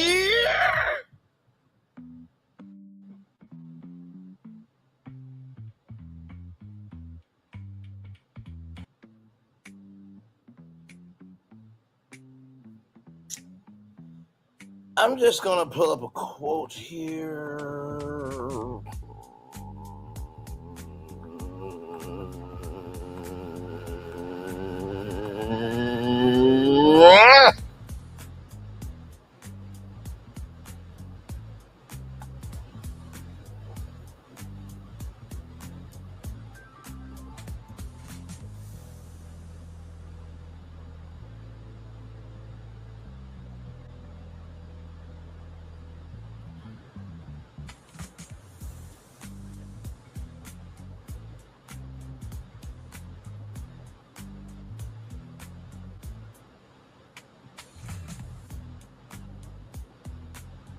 Okay, I'm back.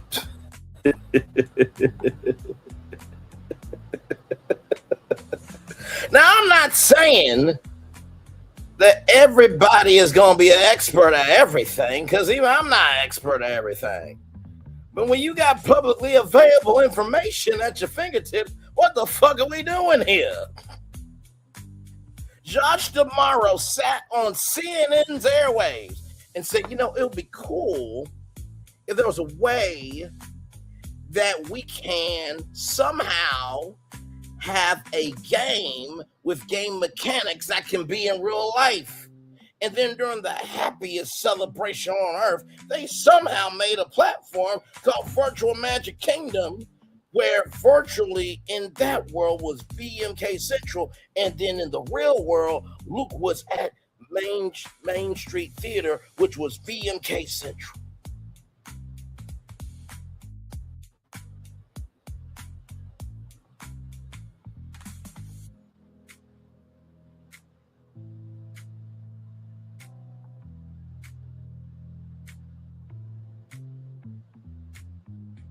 And you asked Ron E. Bradley how Disney could do with buying a video game company and making a video game part WDW Pro when I just pulled up all that information live. By the way, that stream is already recorded. You can watch it for free. But that's not even the craziest part, though. Because what Marv said, I'm actually going to show you that tonight. Let's continue.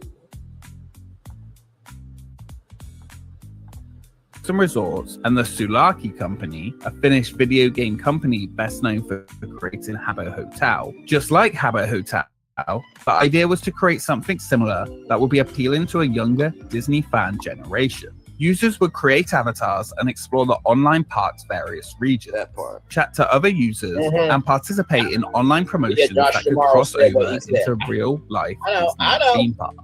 This summer, we're taking our coolest rides, our most popular attractions, and all the thrills of the Disney experience online. Introducing Virtual Magic Kingdom, a bold online adventure that features exciting games and awesome things to do, all inspired by Disney attractions from around the world. Create your own characters. Choose your music. Kick it. Chat with your friends. This is so cool. Virtual Magic Kingdom. Unleash the magic. Summer 2005. Virtual Magic Kingdom would take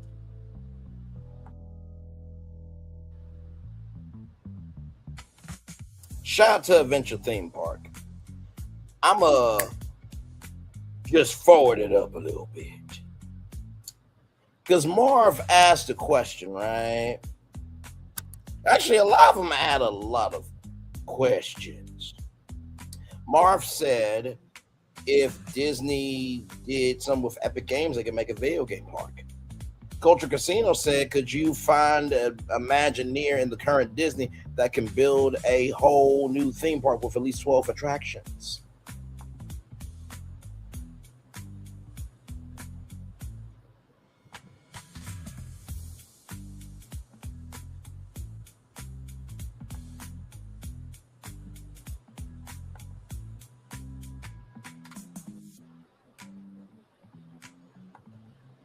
There's literally there's not one. There's literally not one. There's not one. There's literally not one. There's not one. There's literally not one. There's not one. There's literally not one. There's not one. There's literally not one. There's not one. There's literally not one. There's not one. There's literally not one. There's not one. There's literally not one. There's not one. There's literally not one. There's not one. There's literally not one. There's not one. There's literally not. There's not one. There's literally not one. There's not one. There's literally not one. There's not one. There's literally not one. There's not one. There's literally not one. There's not one. There's literally not one. There's not one. There's literally not one. There's not one. There's literally not one. There's not one. There's literally not one. And that's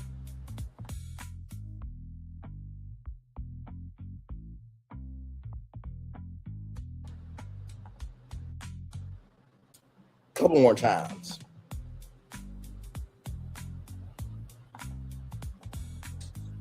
There's not one. There's literally not one. There's not one.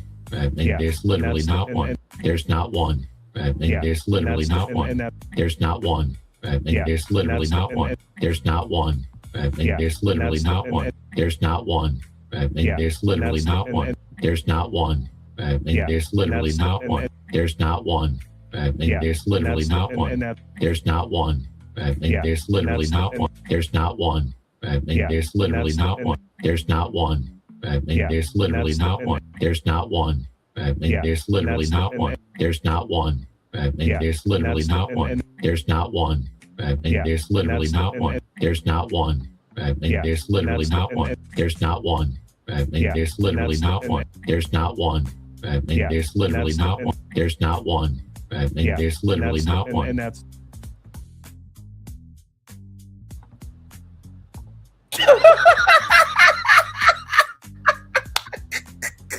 Wait a minute, hire us so I silence this repeat. There's not one. How can Ron forget Tree of Life Spaceship Earth isn't a film? Hello, Judgment, a no film when it's the park weenie. I cannot. Warrington, I was quietly thinking that, kept to myself. I won't rest until I get Epic Universe. Until Epic Universe gets its respect. So Marv asked about a video game steel theme park. The WWE Pro asked Ron, what do you think about Disney buying Epic Games and making a video game theme park, even though... How much did I pull up? That Disney been in the video game world for how long?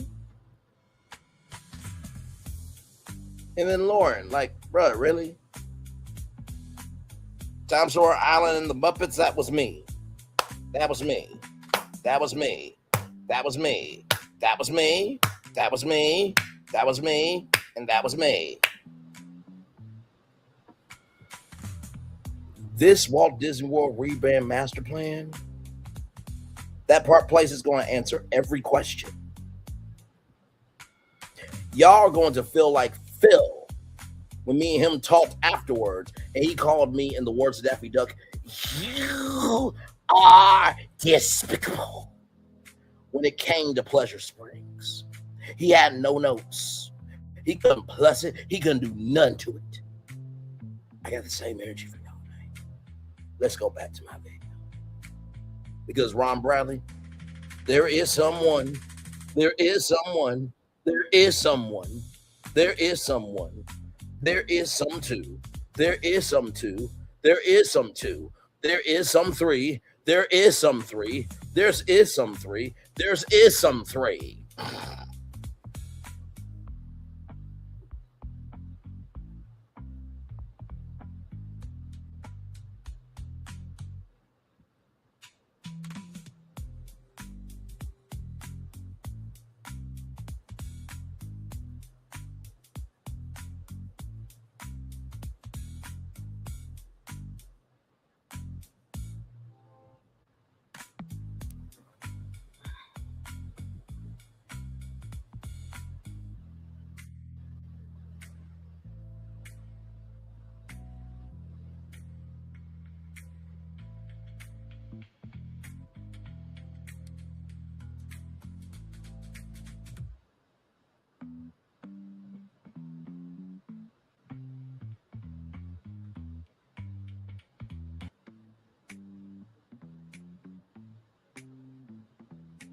Let's get back to the video.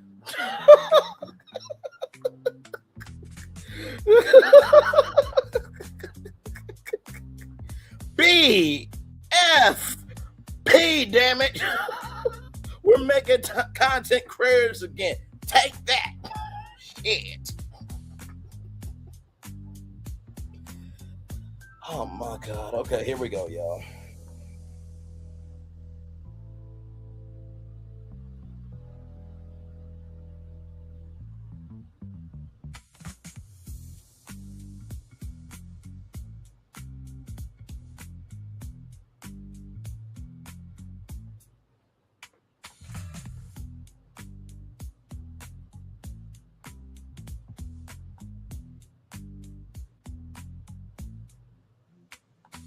Now,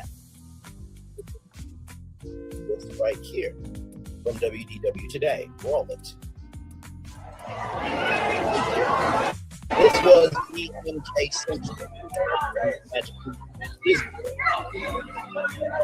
So this is VMK Central. This was the main shoot. This is going to lead right into the Rebrand Master Plan remix, okay? That part, I agree. There it is, Virtual Magic Kingdom, Josh, tomorrow. That part. Play Quest to win those pins there. So, in-park prizes, Josh. Quest right there, Josh, tomorrow.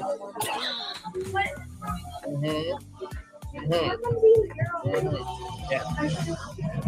Now let's see what this computer says here. Let's see. Play online, in-park quest, collect cool stuff, and brag to your friends. Wow! Josh, I'm going to need you to please do your research before you ever go on camera again.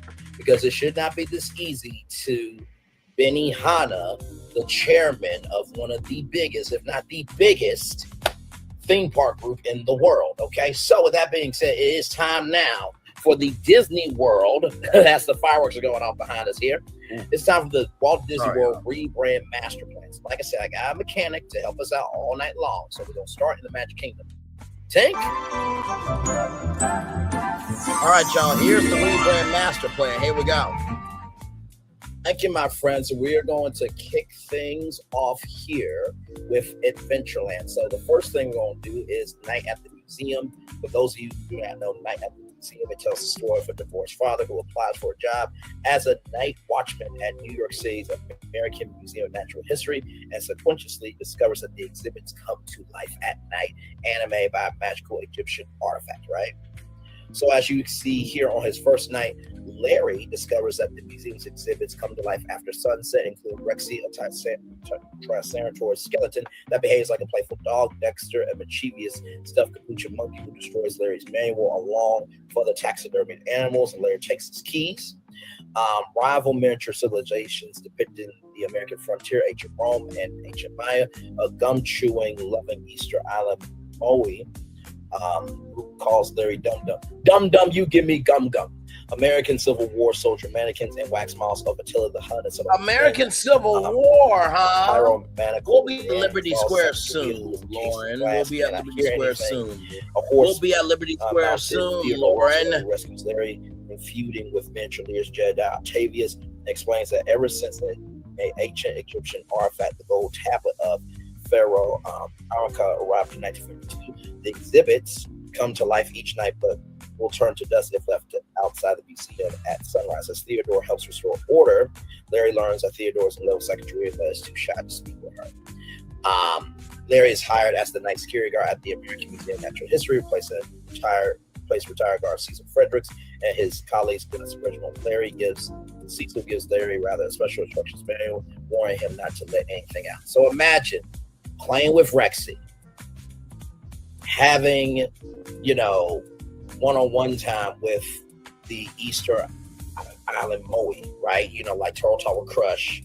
And not to mention, imagine being able to see that golden tablet, right? Maybe an escape room, maybe a dark ride. So that's Night at the Museum. Now, that's at the museum. Now, everybody knows Aladdin, okay? If you don't know Aladdin, I don't know what to tell you. You ain't never had a friend like me, yeah. So they have the magic carpet ride. But what if you could go inside Genie's lamp, right? Now, I know what you're thinking, right? The lamp is that shape, so how are we going to get into the lamp? Well, ladies and gentlemen, anything is possible, right? You can build, right?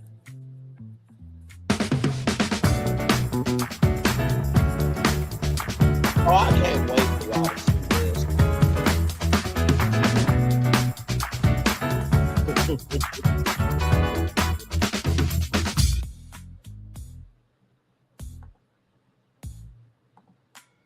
The lamp, and then right here can be the entrance to the lamp, and then you have everything inside the lamp, right? Or better yet, you could probably do You could probably do like a exhibit of, you know, the Cave of Wonders, or even be in Princess Jasmine's palace, right? Then after that, you got Sly Cooper here. Sly Cooper is one of my all-time favorite video games. It's from Sucker Punch Productions and owned by Sony Interactive. Wait a minute, Bray. Wait. Did Braylon Lee from the past just bring in a video game? Did Braylon Lee from the past just bring in a video game? Did Braylon Lee from the mother-ucking past just bring in a video game?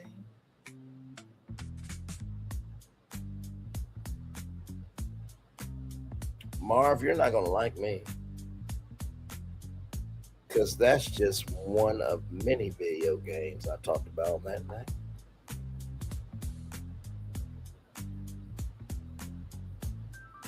One of the DVD features Cooper Genius Land. Ain't it amazing how a lot happens early over here? Let's continue, Braylon.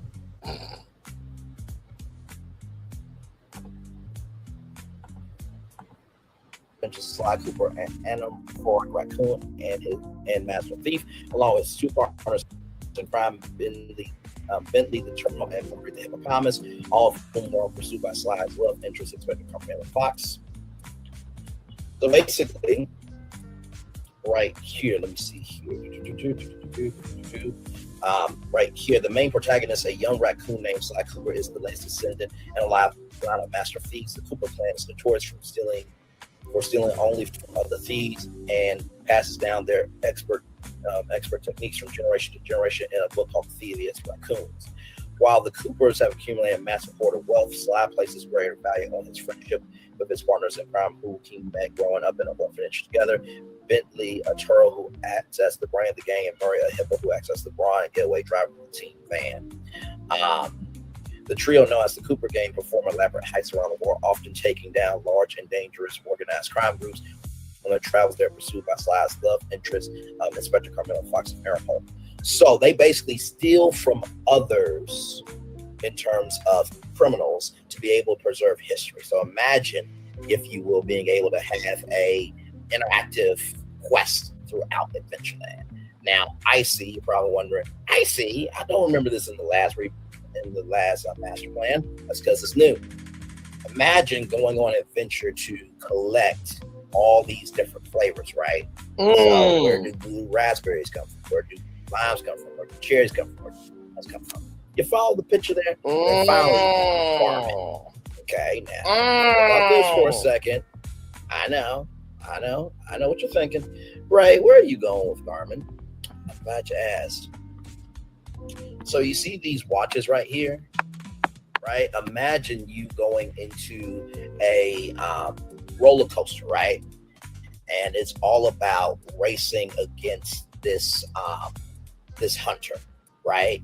And using your Garmin technology on your pad in front of you, you have to outrace, right, this adventurer trying to get to a treasure. Okay, so that is Adventureland, my friends. Yes, indeed. There. So as I delete these here. Wow. Wait a minute, Brad. Hang on a second.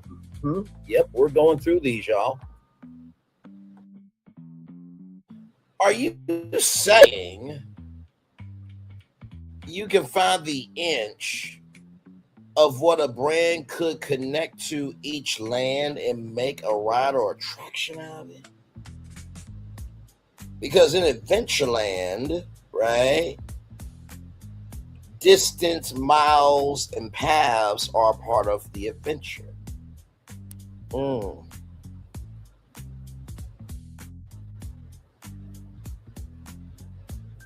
Remember Willy Wonka when he went to Oompa Loompa Land to find chocolate? That was an adventure, right? Finding different flavors. Sly Cooper and the Thievius Raccoons. If we all remember the Jungle Cruise, The Q is an exhibition of different artifacts found from discoveries. And that game was from PlayStation. And then now the museum is owned by 21st Century Fox.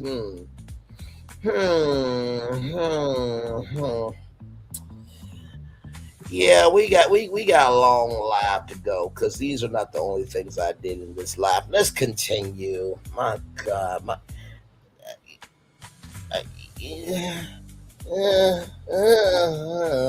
let's continue. Get that one up, that one up, and that one up, and that one up, and that one up, and I need.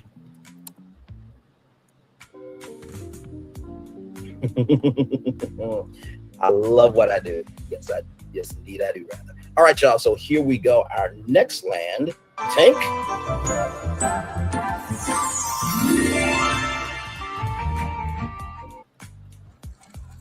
Taxes was chasing updates and getting nowhere.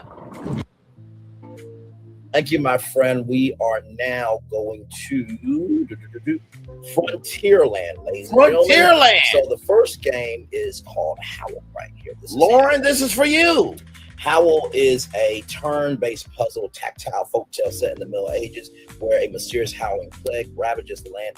Any who hear the beast howls turn into feral, hungry beasts themselves, further spreading the curse throughout their own house. Play as daring combat robber with the ability to foretell your enemy's moves, plan up to 6 steps ahead to outmaneuver your enemies, file a variety of arrows, use skills like smoke bombs and shadow steps of invisibility to kill any beast who stand in your way. Each type of beast offers its own challenges. Howl features a total of 5 chapters, including the free Heart of Rock update, each with a distinctive visual atmosphere, scored by soothing music.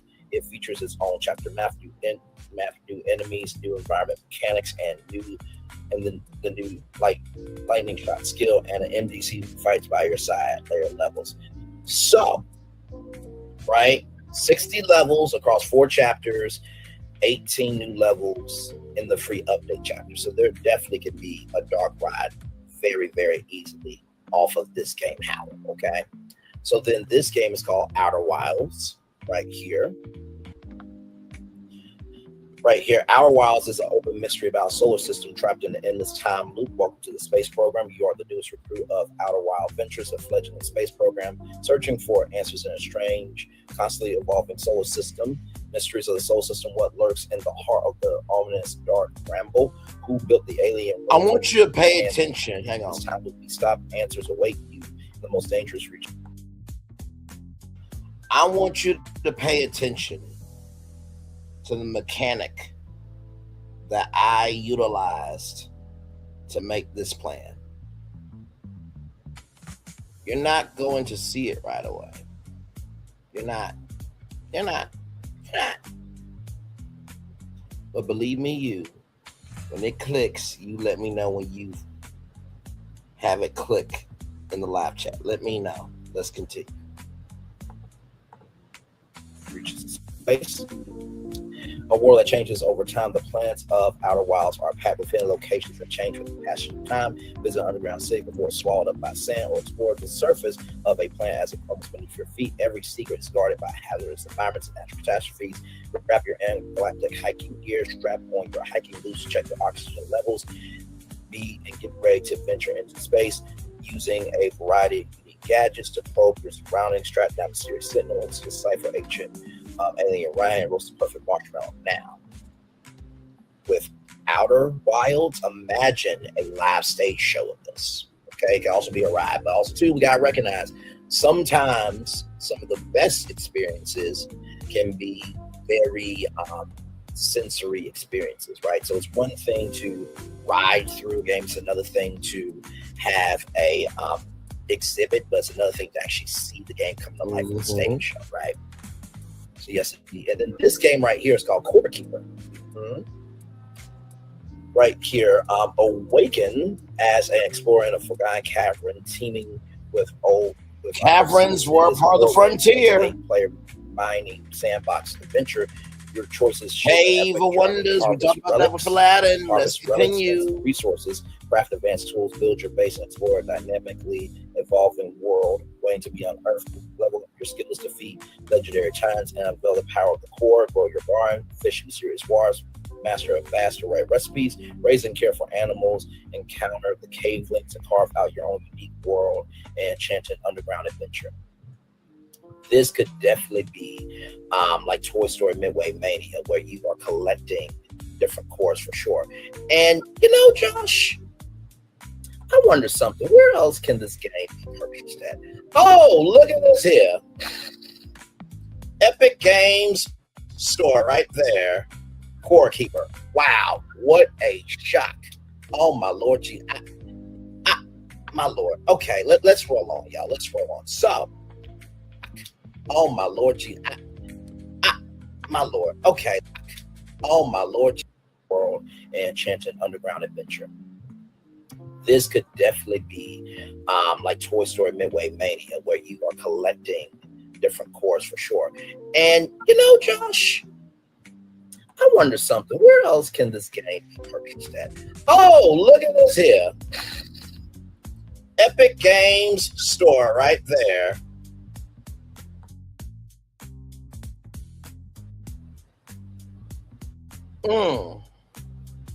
Now, Marv, you said, right, Disney doing something with Epic Games, correct? Correct? Okay, all right. I just wanted to make sure that we were on the same page here, right? I just wanted to make sure that we were all good in the neighborhood, that we were one. I just Phil Florentine, y'all good? I just want to make sure that I'm not alone in my thinking here, because I just let's continue. Core Keeper. Wow, what a shock. Oh my Lord, my Lord. Okay, let's roll on, y'all. Let's roll on. So this is Frontierland, right? So imagine Coleman, right? Who they manufacture portable stoves, lanterns, coolers, sleeping bags, camp chairs, and shelters. Imagine if there was a Coleman lounge inside Frontierland, right? Maybe some camp chairs, some lanterns, maybe a s'more stand, where you can actually buy s'mores and stuff like that. I was thinking that. Now, for those of you who know about the ratchet, reckless, and tired idea of bringing cars to Frontierland that nobody asked for, here's something. ATV Off-Road Fury. This was a 2001 racing video game developed by Rainbow Studios, right? Another video game, huh? Interesting. The player may choose between 12 different types of all-terrain vehicles, race on 20 different free-roaming tracks in a variety of types, including training, Maxis, National, Enduro, and Pro Career. So imagine taking this game and making it into real life. Just a thought, Josh Navarro. Just a thought. Just going off the top of the dome here. All right. So as I get off here, let's see here. Yep. Let me get that down, and that down. So let me get our next destination up here. 3 video games so far. 3. More to come. 4. And 5. More to come. Okay, so Tinkerbell, if you could help me out, please.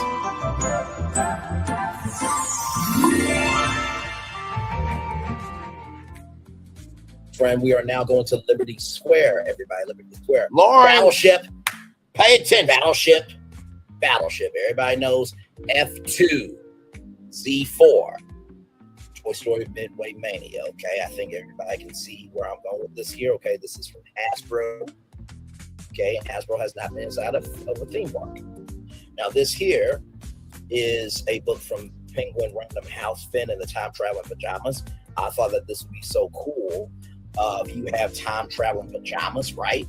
and it is it's like Muppet Vision 3D, right? Which is still. Wait a minute, hang on, whoa, Braylon. And of course, stop it. Braylon Lee is literary kids book. Didn't Lawrence say something about literary works? Oh my God. Oh my God. Oh my God. Let's go back to that replay.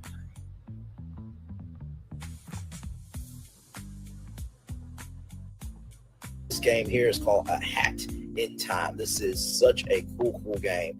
So basically, A Hat in Time is a QSX 3D platform featuring a little girl with Stitch's hats for which her powers freely explore giant worlds.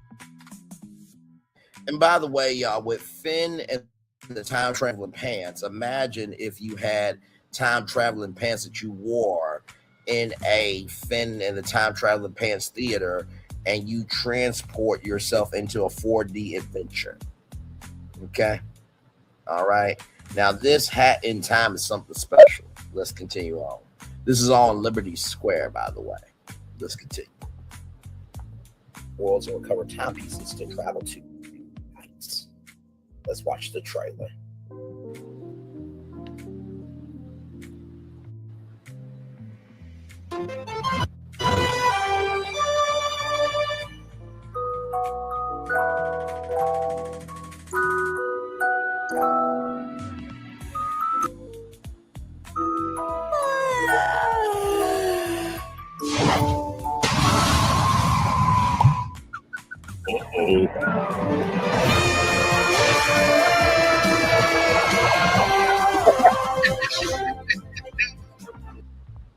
Samsung Beyond Boundaries covers 99% of the country with in-home TV and appliance repair. So whether it's a long drive or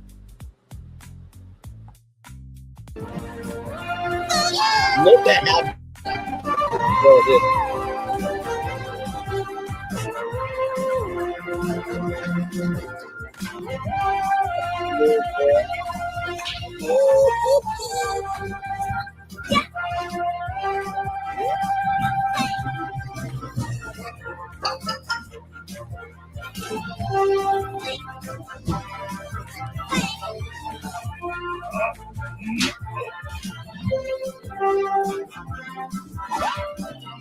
One of the most colorful games I have ever seen. And the multi-layer of this hat being a portal through time is amazing. the flexibility.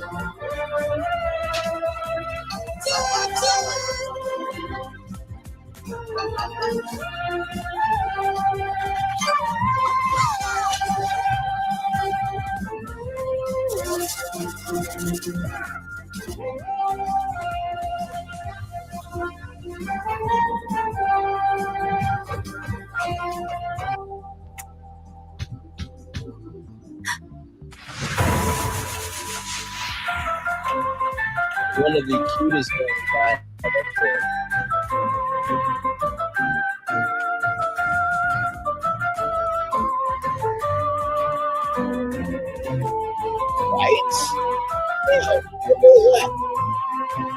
So what I was thinking was, imagine an art gallery where you can take a hat, put it on your head, and then interact with the picture, right? So all this is Liberty Square, right? So then I thought about AT&T, right? Now, this is the oldest telephone company ever. AT&T was founded as the telephone company by Alexander Graham Bell, Thomas Watson, and Gardner Green Hubbard, right? After Bell's patenting of the telephone in 1875. So imagine, right, an exhibit about the power of communication from the 1800s, right? From AT&T, very easy to do. And then I thought about clothing, right? Brooks Brothers is the American high-end clothing brand founded in 1818. Is the oldest apparel brand in its operation in the United States. So imagine, if you will, being able to, have experts from Brooks Brothers tell you about the history of fashion from Liberty Square. So those are the ideas that I have for Liberty Square, what partnerships could be in Liberty Square, right? So that is Liberty Square. See?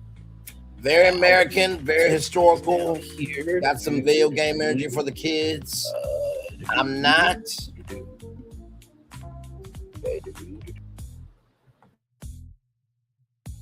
Let me explain something to y'all with this plan. And you're not getting the mechanic yet. Believe me, when you get the mechanic, you type in the live chat. Let me know the mechanic and why you think that's the mechanic. I recognize that this is a 50-year-old park. So when you can't do what your competition is doing, or you are limited in what you can do, you figure out what relational points you can connect to your audience, and then whatever those relational points are that you believe your audience will connect to, you find different entities and brands that will bring together your audience in a cohesive fashion for new experiences. Nothing crazy, right? This is called creative engineering with what I'm doing here with this. Let's continue. So now we're going to get these up.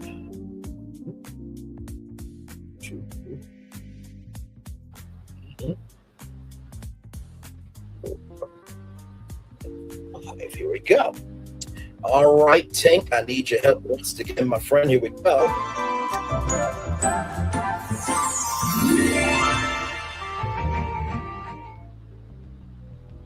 Thank you very much, my friend. Now we are in Fantasyland. Anybody remember Boss Baby? Yes, the spy comedy film, right? Now, I know what you're thinking, Bray. How can Boss Baby be at Disney? DreamWorks is owned by, Comcast, but guess about 20th Century Fox? Right here. Wait. Why is it not showing up? Right there is an American film production distribution company owned by the Walt Disney Studios. Remember Baby Corp? Yeah, I say more. No, a dark ride, ladies and gentlemen. Baby Corp will be so cool. Now with Oreo, imagine, right? You can customize your cookies with Oreo ID. Imagine you taking Disney Photo Pass pictures and putting them on Oreos and getting the Oreos in the park. This is all in Fantasyland. Haribo, imagine, if you will, a dark ride with Haribo gummy bears, right? Or a candy shop, right? And restaurant with Haribo, okay? This right here is Trillery, a cocktail. All this game right here, powers to explore, solve puzzles, top tier, Enter G. The brush is a magical artifact that can color the world. Its current world of Trillery is it's immensely talented, rather, and beloved by all that is, until all the color in the land vanishes. It and her with it. It's up to you, her number one fan, to take the brush and fill it in for her. Explore a black and white landscape where you can paint on everyone and everything you see. Solve puzzles by drawing and using paint to interact with the inhabitants of Picnic Providence. Discover the many abilities tied to the brush and its welder as you color your way through the story-rich adventure. Now, of course, imagine Trillery's house, right? And, the house is black and white. And it's up to you to go through this house and color it. And you're fighting against evil in the house. Just a thought. Just a thought. Here we go. You know what? I'm here for that, Florentin. Watch this game, y'all. This is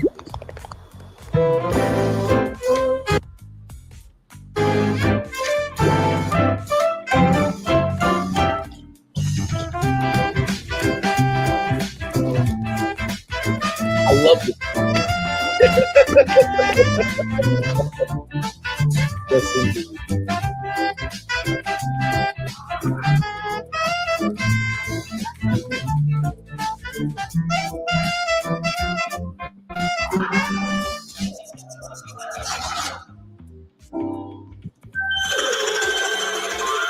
I love the art style too. Very simplistic, but very impossible.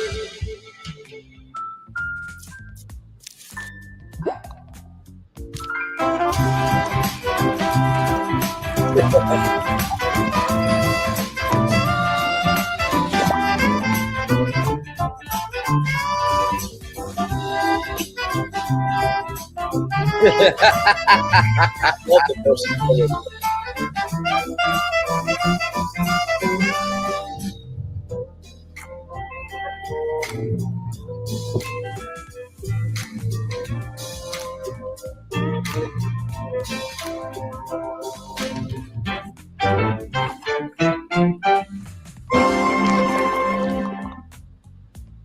That's for fantasy. Very, very, very wonderful game there. And of course, I know what you're thinking. What about Epic Mickey? Of course, Epic Mickey could definitely Fantasyland, right? And bringing Oswald into the park. But also, too, Epic Mickey could be the 5th park for Walt Disney World, bringing Wasteland to the real world, right? And then, of course, Pop-Tarts, right?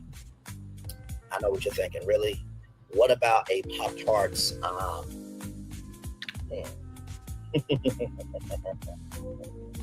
What about a Pop-Tarts splat room, right? Where you could take the color of, red for strawberry, brown for chocolate, and then, you can paint your own masterpiece, right?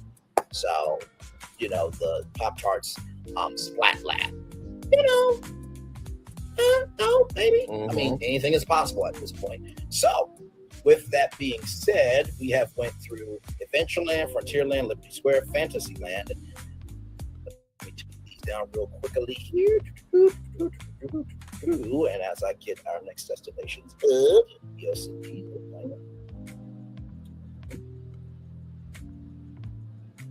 Wait. Like I said, it's really nice where you can utilize your own content. It really is. All right. Let me arrange these in the way I need them. That one. Okay. All right, Tink. Here we go. I need your help, Tink. And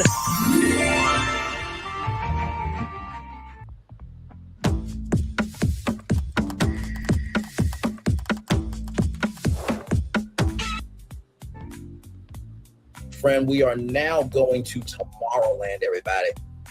Y'all know WALL-E is the most underrated, underappreciated movie of all time. The film follows a solitary robot named WALL-E on a future uninhabitable, deserted Earth in 2085, left to clean up garbage. He is visited by a robot named Eve, sent from the starship Axiom, who he falls in love with and pursues across the galaxy, right? So, WALL-E has minimum dialogue in its early sequences. Many of the characters in the film do not have voices, but instead communicate with body language and robotic sounds that were designed by Brooke. The film incorporates various topics, including consumerism, autocracy, nostalgia, waste management, human environmental impact and concerns, obesity and sedentary lifestyles, and global catastrophic risk. So imagine, you guys remember where Stitch's Great Escape was, right?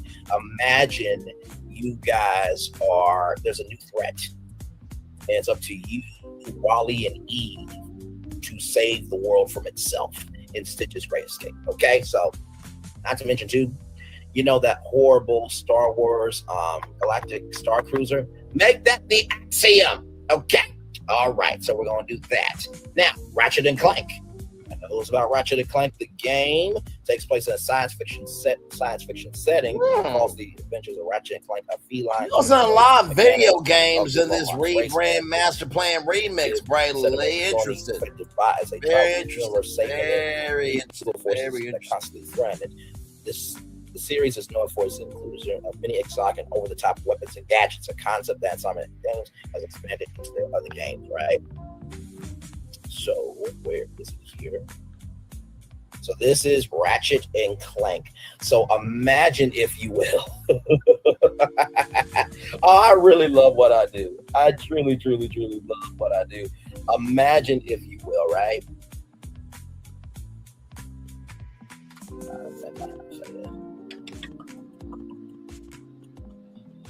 Okay.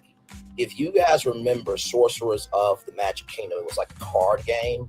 Imagine, if you will, that there was a card game of some sort, right? Where the only way for you to activate any weapon, right, is with a card, right? So let's just say that you want to activate that, PAL. You would hold your phone up, which had the card, to a reader, and then that activates it. And then there's a physical item, right? So this could be a Ratchet and Clank,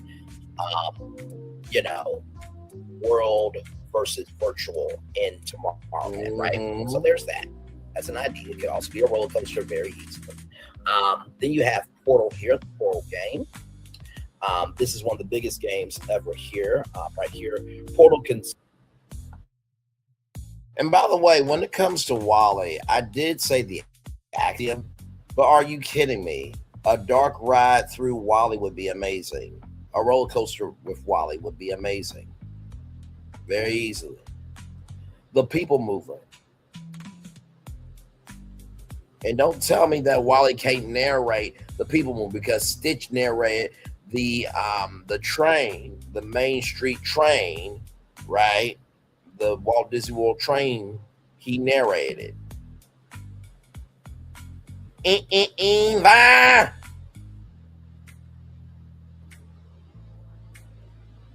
Don't tell me that a WALL-E narrated People Mover would not be amazing, just to hear, WALL-E and Eve talking about the future of tomorrow while you're riding the People Mover. There's so many different ways to go with WALL-E. Let's keep going with Portal.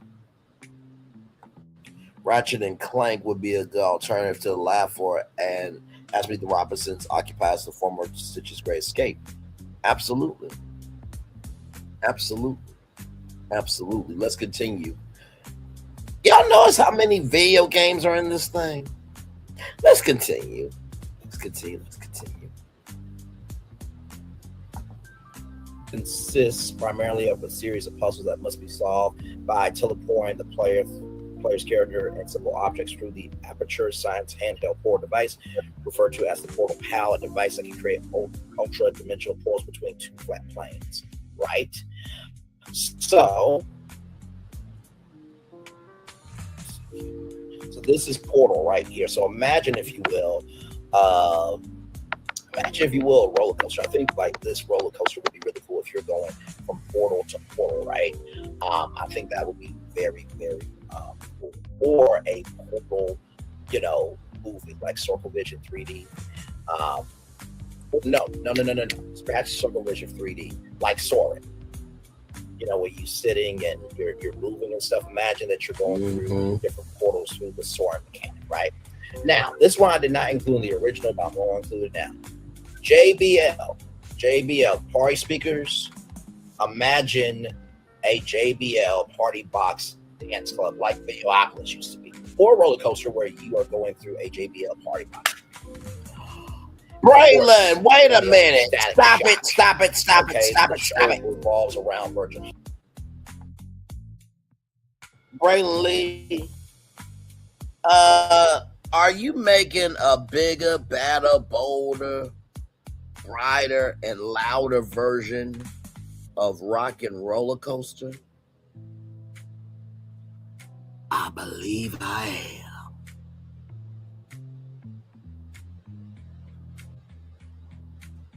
JBL party boxes could be a skateboard too. Let's continue. Hawkins, a 14-year-old boy who uses his secret identity, a stag, after exposure to a mutagen gas during a gang fight, which gave him electromagnetic powers. It was the first time that African-American superhero was a particular character of their own broadcast animation series. So imagine, if you will, right? It could be a science show, right? With Zach Shock having to save Tomorrowland. It could be a roller coaster, tactile exhibit, utilizing electricity. I remember at the Museum of Discovery, there was like this big ball of electricity to make your hair stand up, rather. So that's why I got for.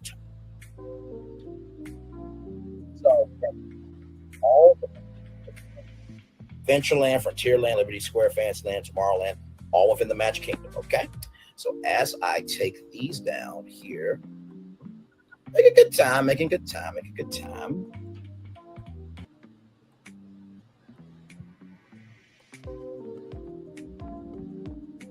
Making sure I get all these. I think we're going to be at Epcot next because we're going in order. So.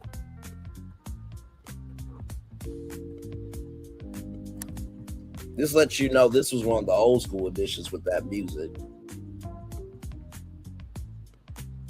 Okay, I think we are Gucci. I think we're Gucci there. All right, Tink, need your help. Let's and go.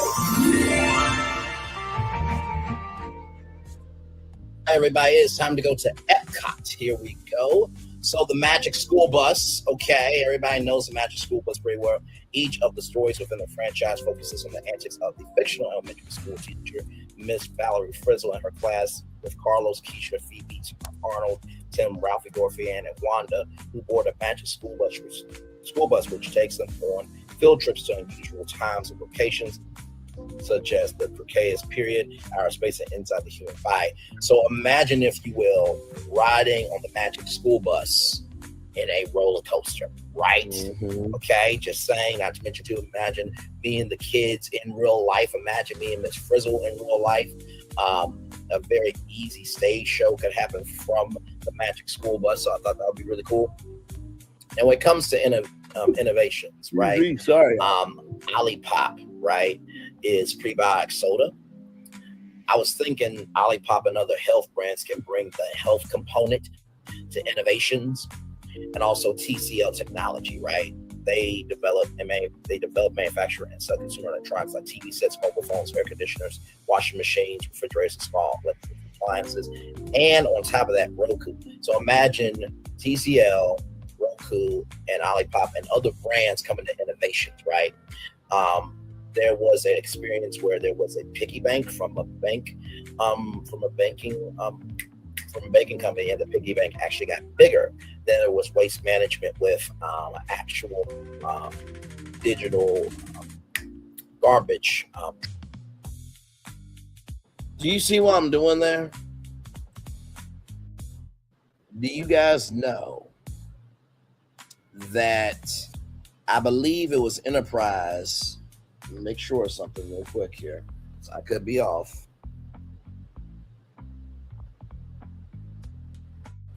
Disney's test track sponsored by, oh, you know what? I know what it was. My bad. I know what it was. Guess who sponsors Tron Life Cycle Run? Enterprise. We all know about the World's Fair, correct? Correct. So, to Culture Casino, what do you do when you don't have a lot of land mass? You make brand deals to make exhibits and attractions. So all the innovations that are happening in health, technology,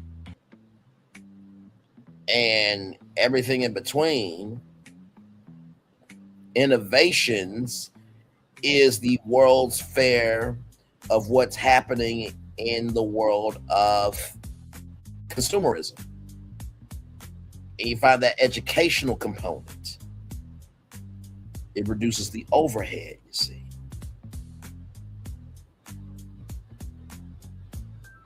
You know what? Let's check in live with Ron E. Bradley right now. Let's check in with him. Give me a moment, y'all.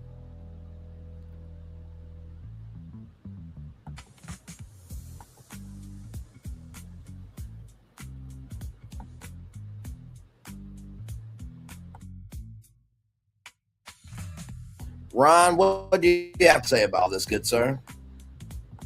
There's not one. I mean, there's literally not one. And that's the problem. Creativity is not something. There's not one. I mean, there's literally not one. There's not one. I mean, there's literally not one. And that's the problem. There's not one. I mean, there's literally not one. There's not one. I mean, there's literally not one. There's not one. I mean, there's literally not one. There's not one. I mean, there's literally not one. There's not one. There's literally not one. There's not one. There's literally not one. There's not one. There's literally not one. There's not one. There's literally not one. There's not one. There's literally not one. And that's I would beg to differ, Ron, but let's go back to my live stream. Let's go back.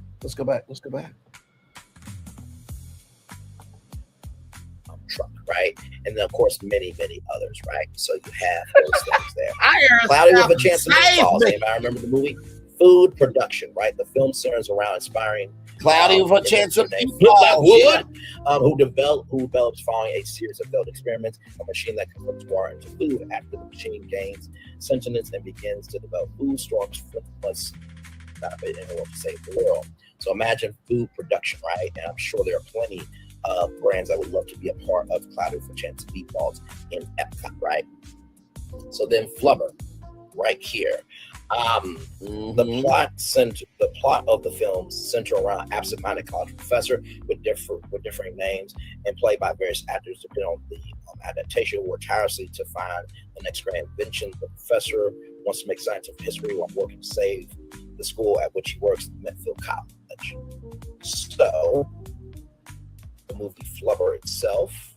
This was actually right here. Now imagine the Flubbertory, where you can play with Gak and slime, and you can maybe even make your own Gak and slime, right? So the Flubbertory, I thought that would be pretty cool. My friend is forward to Wreck-It Ralph, right? I'm going to Wreck-It to this world because, I know the thing he brought. Hang on. I know the thing he brought. My bad. So Wreck-It Ralph, right? Behind the video games and stuff.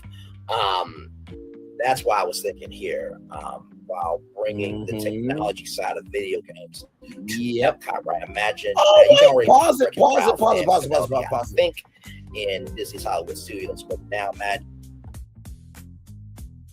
Did Braylon Lee say the technology of video games? And Epcot was the place for edutainment?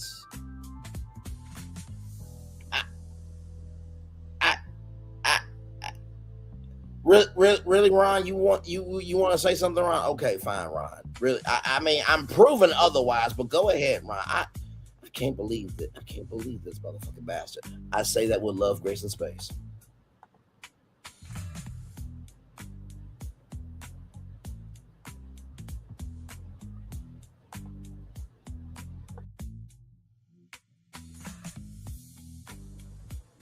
I'm ashamed.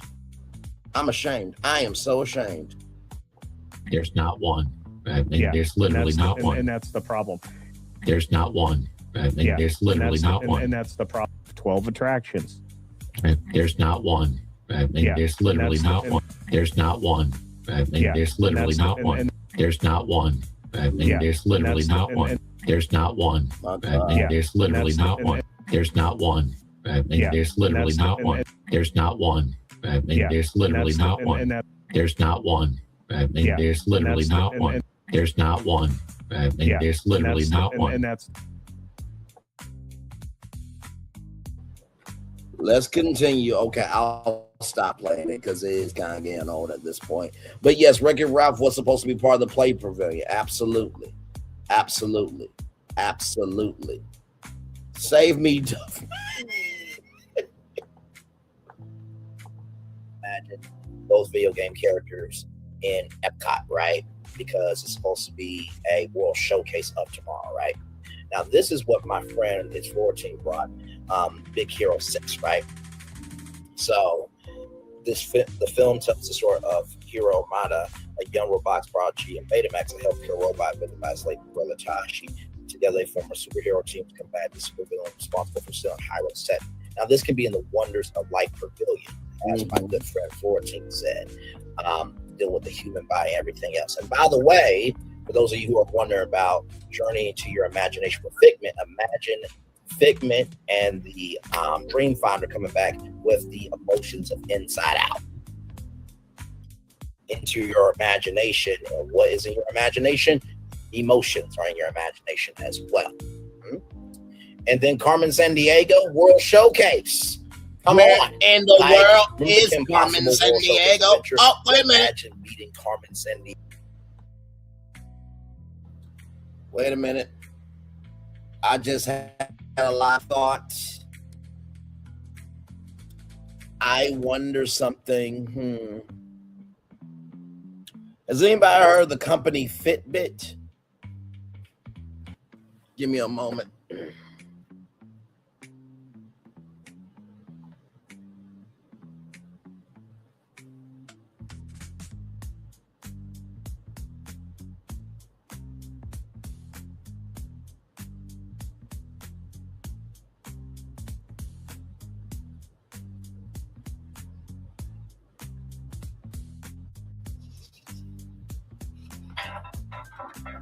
Breathe. You feel that? That's your body, baby. Now go! Woo! I'm telling you right now, that's how you find joy. It's in the way you groove, in the way you push, in the way you love. It's in yourself. Listen to your body. Feel your power. I'm going to play that 2 more times. I want you to listen very intently. Breathe. You feel that? That's your body, baby. Now go! Woo! I'm telling you right now, that's how you find joy. It's in the way you groove, in the way you push, in the way you love. It's in yourself. Listen to your body. Feel your power. 1 more time, everybody.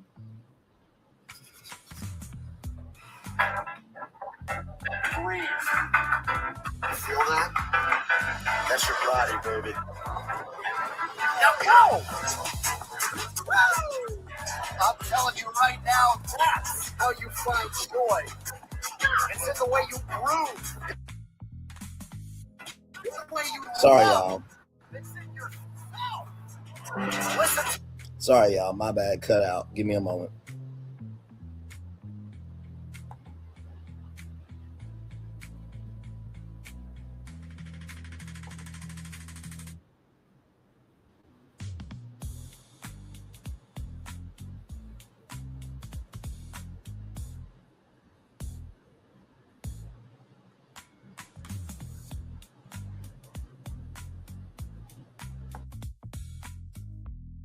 One more time.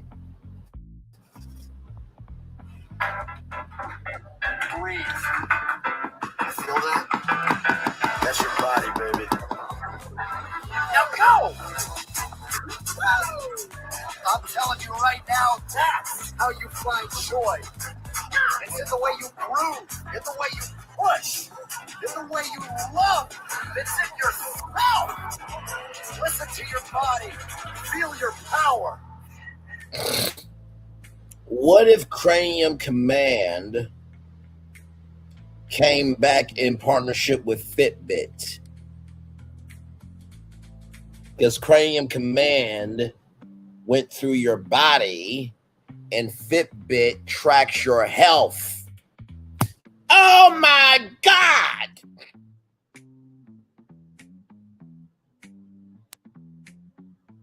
I'm not going to play around again because we know there literally is one.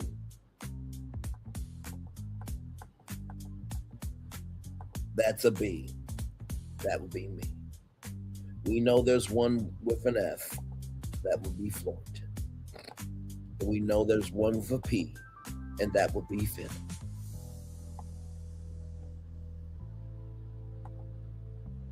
Let's get back to the live stream.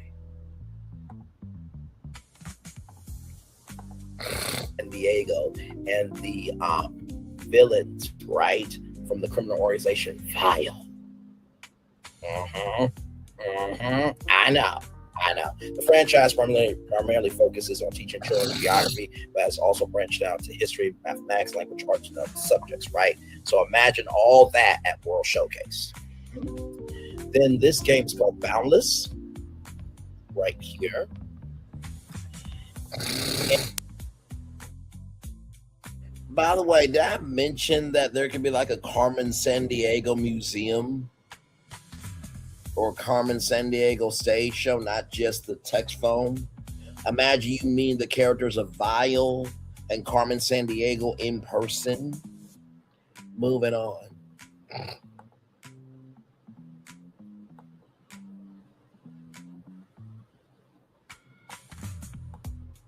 Well, imagine meeting Carmen Sandiego and the villains, right, from the criminal organization Vile.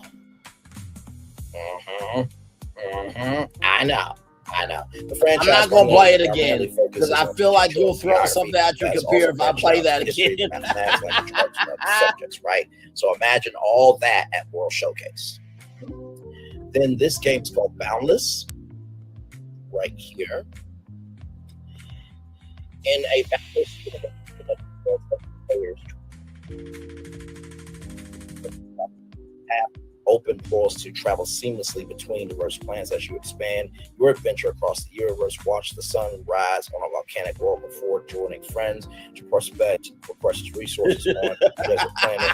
Storing with your first humble campfire where you live in a nomadic life in the wild, or find settlement for your allies from which to grow your empire. Rally citizens to expand your city, competing to become the capital of your world, claiming the tile of victory. Shape your citizen forge your destiny, scope your world in this epic Vile sandbox MMO built on endless possibility. So imagine, right, all of this, right? Potentially, I think probably in a roller coaster or dark ride. Okay, so there is that. And then this one here is Bati Byteland Overclocked. Right here. Right here, a unique blend of nostalgic and 3D, fresh 3D platformer experience. Bati Byteland Overclocked combines classic 3D platforming with a splash of innovation. Double jump, dash, hover, and glide through vibrant levels, discovering fantastic combos inspired by the very essence of computers and technology. Cooperative fun with friends. Enjoy the pure delight of gaming together in our drop-in, drop-out cooperative mode. Bond with a friend on your quest to save Byteland, with the gameplay seamlessly adapted between solo and two-player modes because everything is better together. Meet the cheerful trio. Join Bati, the endearing data or data bot, and his charming companions 0 and 1, like Thing 1 and Thing 2 from the world of Dr. Seuss, on enchanting quest to rid Byteland of bugs, viruses, and glitches.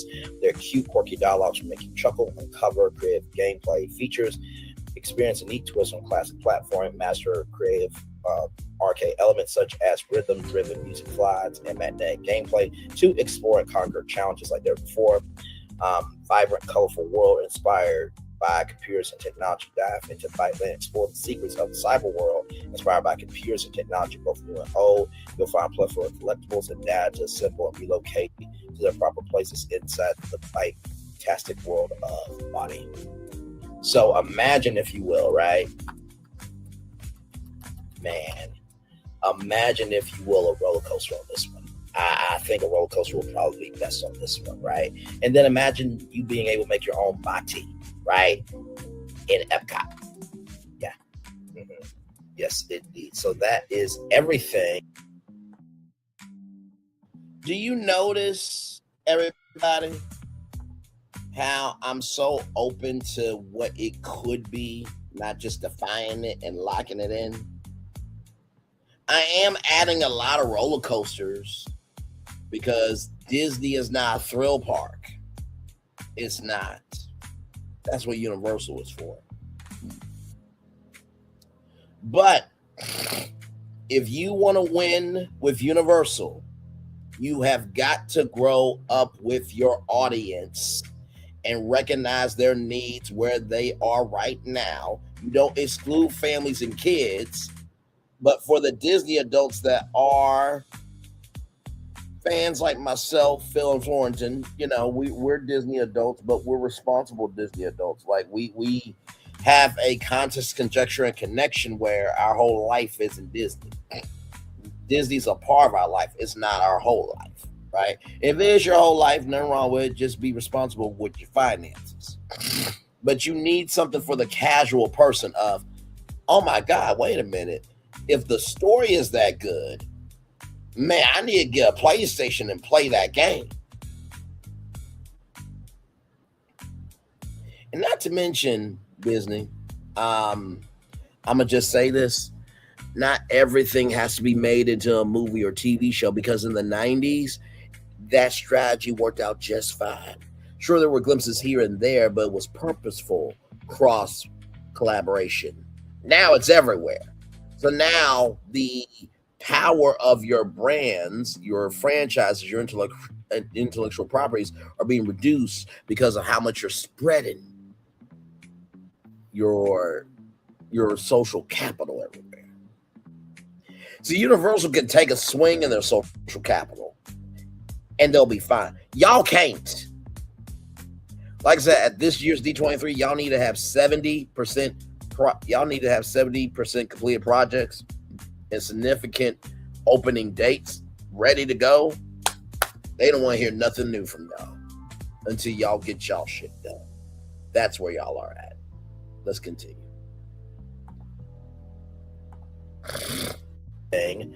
From Epcot there. So as I take these down here,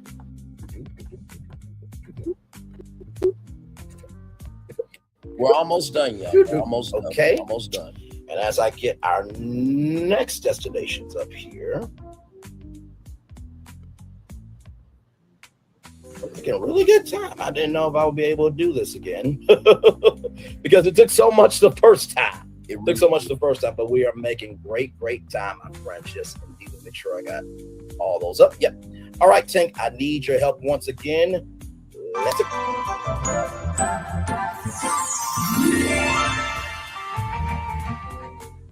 So now we're going to Hollywood Studios. Or Imagination Wood Studios. Foster's home for imaginary friends, okay? Set in a world which imaginary friends coexist with humans. The series centers on Mac, an 8-year-old boy who was pressured by his mother to abandon his imaginary friend Blue after the duo discover an orphanage dedicated to housing abandoned imaginary friends. Blue moves into the home and is kept from adoption as long as Mac visits him every day. The episodes revolve around Mac and Blue as they interact with other imaginary friends. Oh, I have fun with this section here. Wait till y'all see why I threw down for Hollywood Studios or Imagination Wood Studios. So here are the characters: Coco, Blue, Mac, Eduardo, Frankie Foster, and Will. So imagine, if you will, being able to meet all those characters, right? Mm-hmm. And that's what I'm looking for there. Images, please.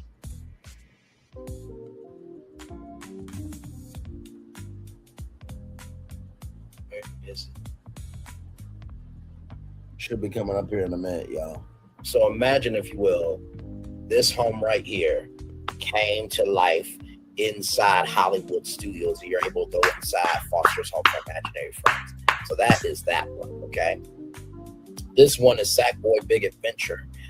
This was from the Little Big series, game series, Little Big Planet game series from PlayStation. Sackboy Big Venture is a platformer. Unlike Little Big Planet's entries into side-scrolling platforming, it features a range of perspectives and 3D movement. Players control Sackboy on world maps, which gives him access to a multitude of platforming levels and bonus content. Sackboy completes each new stage. New ones unlock, allowing him to progress further. All levels contain collectible objects with dream orbs, which must be collected en masse to progress to the end of the game. So right here in Craft World in the village of Boone, the Sack people are enjoying their lives when the villain Rex, Richard E. Grant, rips through the sky and begins to suck up everything with his machines and orbs. Y'all figured out the mechanic yet? Topsy-turvy. Have you figured out the mechanic yet? We're not done yet, but have you figured out the mechanic yet? Y'all let me know in the live chat. To the replay gang, leave your comments below. Have you figured out the mechanic yet? All around Craft World with the help of an elder sax person, Scarlet, played by Don French, and tries to prevent Vex from getting the final materials that he needs to finish the Topsy-Turvy to take over the world, solving many of the issues Vex cause gathering dream orbs along the way. Later on the journey, Vex ambushes Sackboy, steals the latter dream orbs, revealing that he manipulated him into gathering them. To feel the topsy-turvy, encouraged by Scarlet, Sackboy ventures into the center of Craftworld, where Vex intends to replace the tree of imagination with this machine. There he confronts Vex again, rendezvous with Scarlet, who reveals a plan to destroy the machine. When Vex suddenly knocks her unconscious, venturing into topsy-turvy. Sackboy comforts Vex once more, defeating him, destroying the machine. Afterwards, Scarlet knights Sackboy, asking to unite and pieces restore and look at Craftworld. So imagine meeting Sackboy and all these characters in Disney's Hollywood Studios, right? Even just, hey, gorgeous, walking hey. Sackboy's world, right? And Hey, my glam, good to see you. You going to Disney this month? Well, I will just say this. Have a wonderful time, okay? Listen, Disney is not bad. It's just not where it could be. So, and by the way, for those of you who don't know, Glam Rocks is a very dear friend of mine. She could be Glam Rocks Lee, but she don't want to claim that, even though, Glam Lee ain't a bad ring to it, but that's neither here nor there. But me and Glam knew each other. I need more.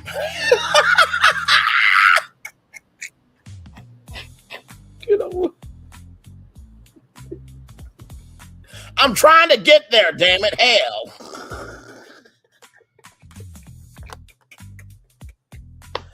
But for those of you who don't know who Glam Rocks is, she is very kind, very sweet, very, very gracious in every shape, form, and fashion. And, we just described a few where, I would talk about other things, right? I've always talked about other things, always have, always will continue to, right? And so Glam actually didn't find me through that other broken, dilapidated, decrepit show. She found me through Ready to Love. And she saw me do other things, right? So theme parks are one of the things that I do. See, here's the thing. I'm a Swiss Army knife in terms of content. So you can never box me in. You can't, you won't, and you never will. Yeah, it's a half-day park. I think the biggest ride is Expedition Everest. I know. But see, this is what I mean by if you just handle your business, your assignments, and you do good by people remember the totality of you. It's good to see you, Glenn. I love you, I value, and I embrace you. I'm so damn proud of you. You are exactly where you need to be, and I see nothing but good things. I really mean that. I want Glam to be my personal stylist for like Braylon Lee's virtual tour, but also, too, I know how I am around fine black women, so maybe I don't need her to be my personal stylist for the show. Braylon! It's about to be 6 o'clock. Oh, shit. It's 5:50. Fuck. Damn. Can I take a shower in 5 minutes? Anyway.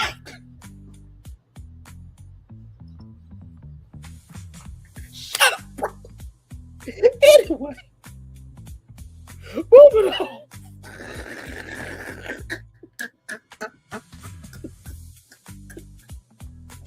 Okay, fine. I'll stop. Okay.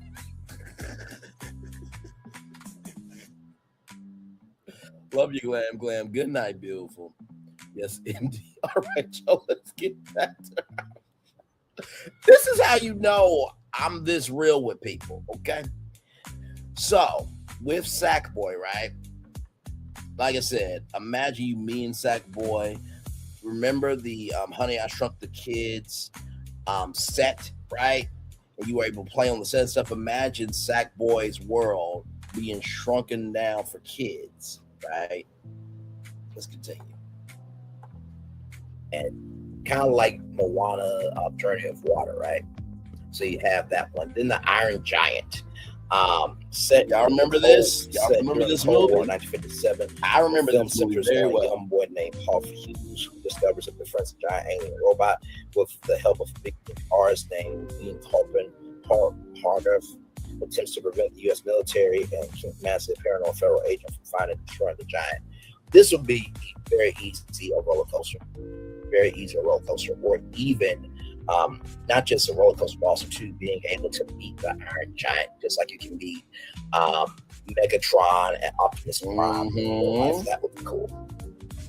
Sky Junior Light, right here. Oh, this game is beautiful. In Sky, players explore a once prosperous kingdom using a cape that allows them to fly. The in-game world consists of 7 unique realms, each with a variety of areas. We're almost like Animal Kingdom, y'all. Life is also we'll be at the fifth part, and we'll be done. As the world hub and the starting point for the player throughout the world. Players encounter spirits that allow them to unlock items in return for in-game currency and the children light that gives players winged light. When a player has collected enough winged light, their cape levels up, allowing them to fly.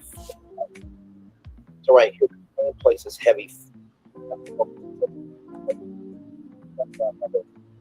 Really, such as chat and sending gifts as their friendship grows. There are many cosmetic items to collect, including capes, masks, hairstyles, pants, shoes, playable instruments, expressions, and more. These items can be obtained using in-game currency, or in some cases, purchase real money. Some cosmetics are only available to select players, such as the original beta cape, only available to those who play the beta version prior to the full release of the game.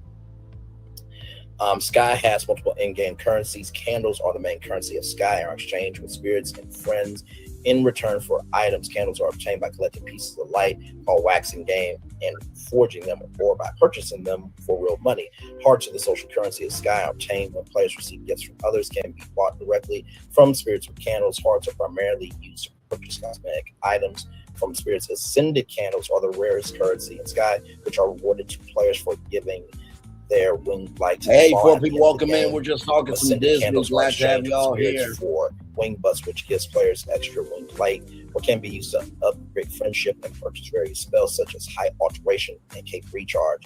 Another form of currency called event currency, introducing the 0.21.5 update, is a type of currency that's only labeled for specific events. Event currency was created to bring equity to new players and allow for event-specific in-game currency (IGC) items to be attained easier. So imagine you being able to explore all 7 unique realms, right?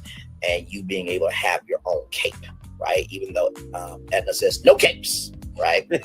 So then Codename Kids Next Door, one of the biggest series of all time. Imagine me. Y'all remember Cartoon Network, right? And my Lord Jesus, imagine, if you will, Foster's Home for Imaginary Friends was from Cartoon Network.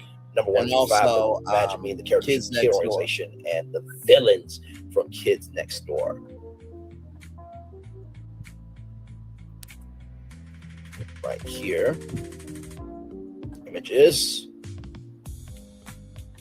Where is? Now I did say this. Now this is a very big swing that I said.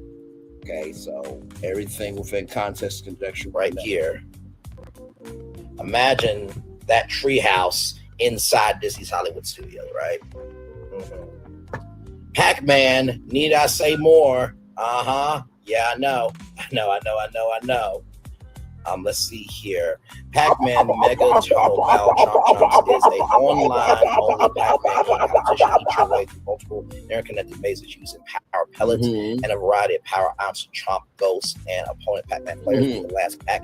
Standing at the end of each match of the 64-player Battle Royale to become Chomp Champ. Each compete the only Pac-Man Battle Royale with cross-platform play.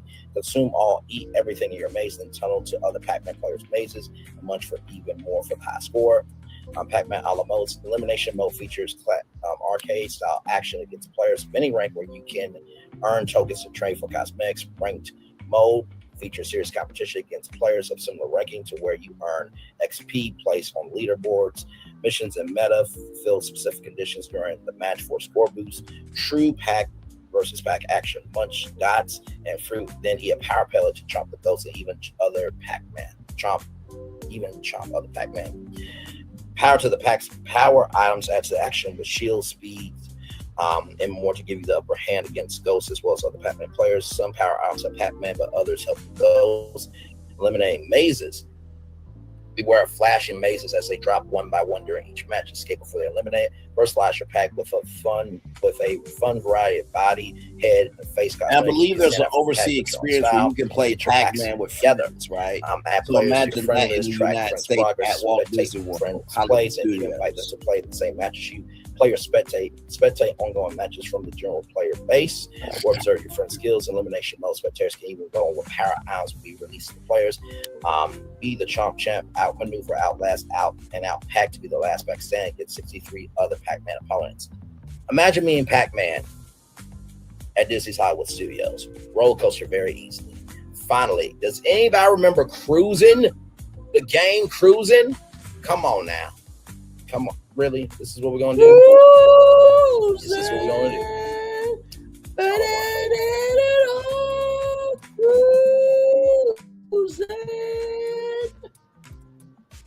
Oh yeah, I went to my arsenal for this live here that I did just for Disney. Videos here. I need a video. So check this out here. Now this right here, roll it.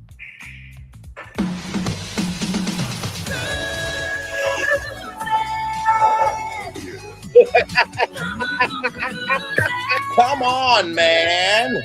Come on, What we sis. talking about? What we doing here? Oh my God. Man. If you don't remember this game at CC's Pizza or Chuck E. Cheese or Dave & Buster's, I'm going to need to talk to you. Because we got problems.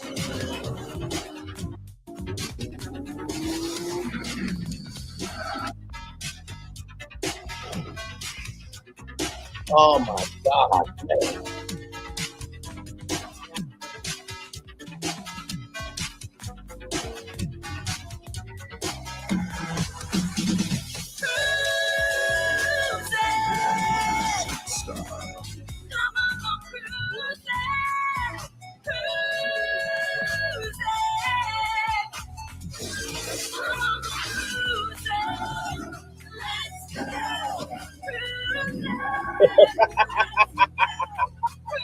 Oh, I did my good work on this one. I told you this was the remake.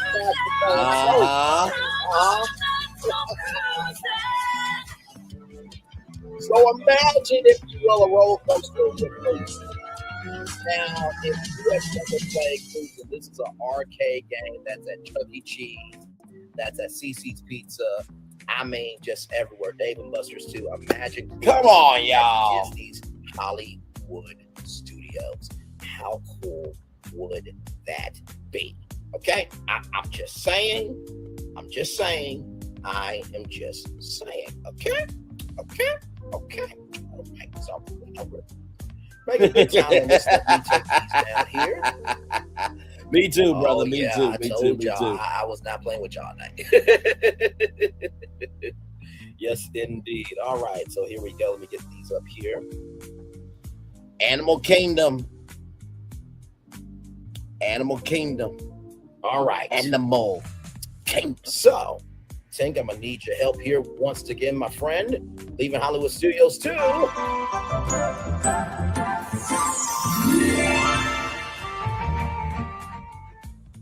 Thank you, my friend. We're going to the Animal Kingdom. Stray, right here. This is a 2022 adventure game developed by Blue 12 Studio and published by Emperor Interactive. The story follows a stray cat who falls into a walled city populated by robots, machines, and mutant bacteria. The cat sets out to return to the servers with the help of a drone companion. B12. The game is presented through a third-person perspective. The player traverses the game world by leaping across platforms and climbing up obstacles, and can interact with the environment to open new paths. Using B12, they can store items throughout the world and hack technology to solve puzzles throughout the game. The player must evade the antagonistic instantaneous which attempt to build them. Y'all remember Dinosaur, right? That amazing ride that's being demolished through the tropical Americas. Imagine a roller coaster like Dinosaur, but off of Stray the video game. Now, does anybody remember Curious George? Yes, right here. It stars a tailless monkey by the name of George, and his owner is known as the Man in the Yellow Hat, or Ted as he's named in the films, right? Hello, Ted. So, hello Curious from George night to here. night. You find me? Is the first film in the Curious George series in an attempt to save the Bloomsbury Museum. A museum director named Ted goes to Africa to find a 40-foot Ottawa, encountering a monkey later named George, goes onto the boat to America with Ted's apartment, causing a doorman named Ivan to go furious. After plenty of mishaps, eventually George who saved the museum. It was released in theaters on February 10th, 2006. So imagine meeting George in real life. Imagine meeting Ted. Imagine the Bloomsbury Museum coming to life in Disney's Animal Kingdom. Okay, so there is that. And of course, who can forget this dog right here, Clifford the Big Red Dog? Yes, I know. 2 stories made up each half-hour episode, usually one story featuring Clifford and his canine. Understood, my friend. Understood. Among them, the other story focused on Clifford's owner, Emmy Elizabeth. Although I would say Stray is more city-like. Focus on the dog's perspective. Human speech will replace barking to show the storyline from the dog's point of view. Imagine Clifford the Big all Red those Dog. characters, including Clifford the Big Red Dog himself, right? And of course, it was a movie. Yeah, it was a movie. So imagine me and Clifford in real life at Disney's Animal Kingdom. Yeah. Okay? Just saying. Yeah. Now, of course, Angry Birds, the 3rd movie, is coming out very, very soon. The game has been downloaded more than 3 billion times. Imagine, if you will, beating the birds in real life. Okay? Imagine being the pigs in real life. Imagine a Toy Story Midway Mania, ride with Angry Birds. Okay? And then, does anybody remember a particular dragon? Let's see. I think I might know a particular dragon. Let's see. Ooh, I did my good one on this one. Roll it.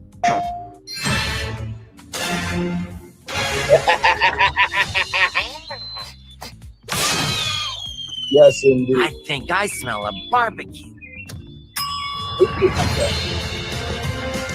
Looks like I've got some things to do. You got Toothless at Universal, Pyro at Disney. Come on now. Hold your horns.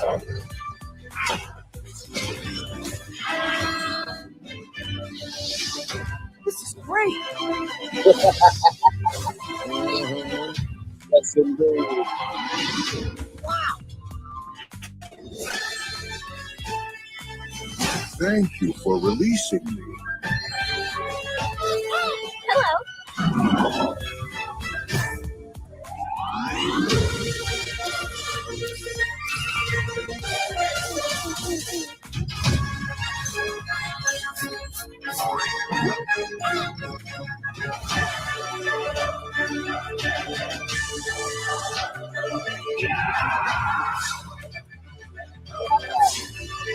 Pyro, right?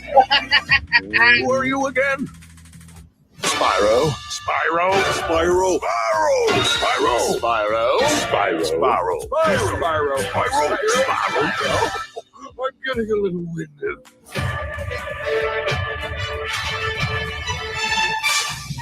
That's me, all right.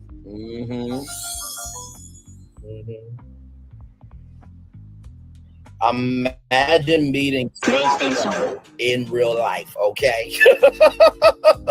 I don't play. The series features the adventures of the main protagonist character, a dragon, right? So imagine meeting Spyro in real life and all those dragons and creatures and everything in between, all right? So finally, ladies and gentlemen, we're going to the 5th park. That's right, the 5th. By the way, for those of you who may not remember, there was a rumor about a Beastly Kingdom from Disney. And like I said, if you got Toothless over there at Universal, I think it's only fair if Disney had a dragon. Now, for those of you going to say, well, Maleficent's a dragon.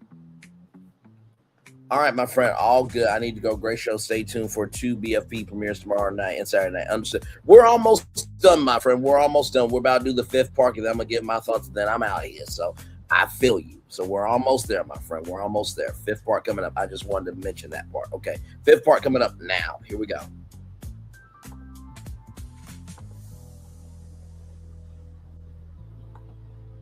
Park for Walt Disney World, okay? So yes, indeed. In order to get to that imaginary 5th park, it's a lot. It's a lot, but hey, you saw the thumbnail, you know my voice, and damn it, you know why you're here. As the fireworks are going off behind us here for Spyro. Yes, indeed. There, Tink, need your help, my friend. Let's do it.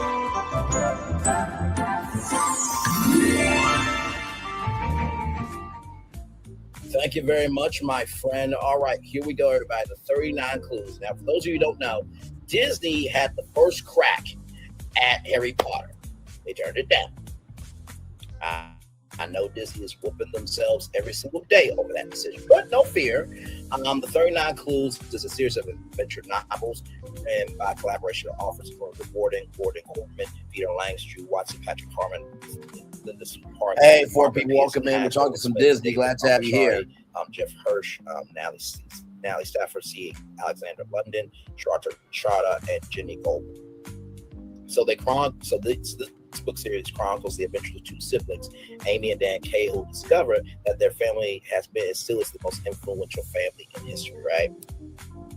So right here, the first series revolves around orphans Amy and Dan Cahill, who discover their grandmother's death. The Cahill family has shaped most of the world history, contained the most famous historical figures. The Janus branch contains the most famous artists, and whereas the Akana branch skills are science and invention. The Thomas have a lot of strength and evolutions are master spies and strategists and others. Amy and Dan pursue the clues while evading the sabotage of the other Cahills. Each book chronicles one location which Amy, Dan, our parent Natalie Gomez, travel to and focuses on one character associated with the clue. Now, Amy and Dan are part of the Madrigals. That's the secret branch. That's the branch that controls all the other branches in the world. So the Madrigals are generally known as stealthy and secretive right here. Yes, indeed. So their characteristics here. Madrigals are long believed to be ruthless assassins and spies. It wasn't until recently that the other Cahills learned that the Madrigals are actually a fifth branch of the family who strive for peace between all 5 branches. More than half the Nobel Peace Prize winners are Madrigals. They help found the United Nations and other peace associations and organizations. So, yes, indeed, there. So imagine, if you will, beating the Madrigals, right? Beating the Madrigals, being the Janus branch, being the Kenner branch, Thomas's branch, and Lucius branch, and not to mention too, these card packs. They've been out here. This book series has been out here for a long time. It's supposed to be a movie series, but it never came to be. So the 39 Clues as the 5th part. Okay, sounds good. Walt Disney World. And imagine Amy and Dan's. Literally, Thornton, this is the last thing, brother. Now we're done. Amy and Dan, all the family members. I think there was only like 4 amazing Cahill mansion. I'm pretty much done. Grace Cahill, their grandmother's mansion. Imagine that mansion come to life at Walt Disney World. Now, that is that park. Now, of course, anybody know the game Monopoly? Okay, now of course there is a theme park rather, or an attraction rather, called Monopoly Dreams. We talked about this on Virtual Tour Live here. There is one in Japan and one in Melbourne, or Hong Kong and Melbourne. So here it is here, Monopoly Dreams, right? So imagine you getting to play Monopoly games. Imagine you get to beat Mr. Monopoly himself. Yes, there he is right there. In the flesh, right? And by the way, if you don't know all the moves that Hasbro has been doing as an entertainment company in the theme park world, I did a whole live stream show and tour breaking that down. But imagine Monopoly City being the 5th park at Walt Disney World. You're walking on Boardwalk. You're walking on Park Place. You're going to the Monopoly Steakhouse. You begin to sit in Mr. Monopoly's car. Imagine Monopoly go-karts with each go-kart being a different token. Possibilities are endless here. Let's keep going. And also, too, they also have Mr. Monopoly's car here. There's right there is the there's a laser challenge there. You can go into the jail itself there. And then there should be Mr. Monopoly's office. That's an exclusive version of the game that you can only get in Melbourne, Australia. And then that right there, my friends, is Mr. Monopoly's car. Yeah. Imagine going through the vault there. Yeah. So imagine Monopoly being the fifth park. Imagine Monopoly rather being the fifth park at Walt Disney World. Okay. Then of course, Kool-Aid. Everybody know Kool-Aid. Okay. It's been around since the 1950s. Imagine being the Kool-Aid man in real life. Okay. Just imagine it. Just imagine it. Roller coaster, escape room, lounge, restaurant, like all that.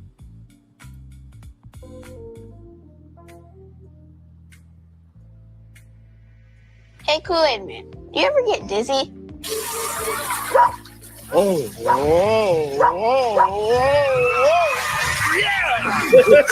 Zero Sugar Jammers. Zero sugar, all the flavor. Oh, yeah. Imagine me and Kool-Aid Man in real life and having thrill rides based off of the flavors of Kool-Aid, right? Imagine making your own Kool-Aid flavor at Disney World. By the way, did I mention that Monopoly in this Monopoly was the fifth park? It would be based on thrill attractions. If it was the 39 clues, it would be thrill rides, right? So imagine that, okay? So imagine Kool-Aid as the fifth park in Walt Disney World. Now, finally, Astrobot right here, okay? So the particular protagonist right here, player embarks on a quest to save. This could be the key for Disney to win. Mothership and defeat the alien space very intently. Who had Richard destroy the mothership like its predecessor. The game takes full advantage of the dual sense controller. Now, let me type in Astrobot because it's better to show you. Here it is. Here, roll it.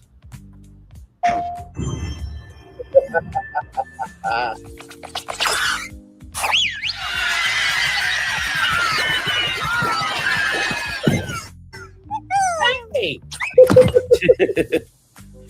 Oh, man. My friend. Y'all watch this trailer. I'm telling you, this is a sleeper that deserves to be in a theme park. I'm telling you.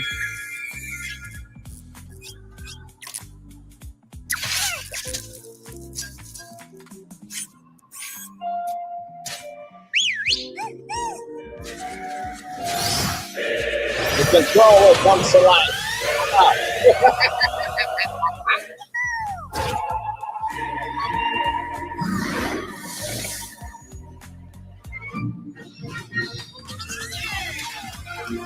Look at how clear the graphics is.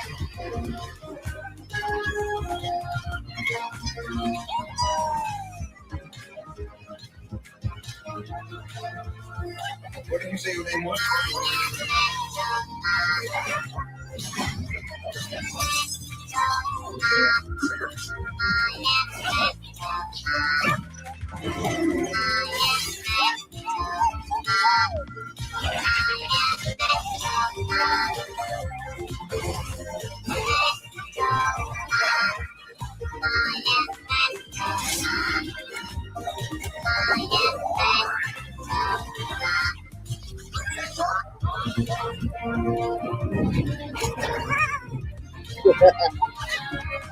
All those cameos from different PlayStation games are in Astro. Yeah, that PlayStation is a ship. Yeah, I know. The PlayStation is the ship. Oh yeah, buddy. The boss battle is so behind the comprehensive. I'm bored.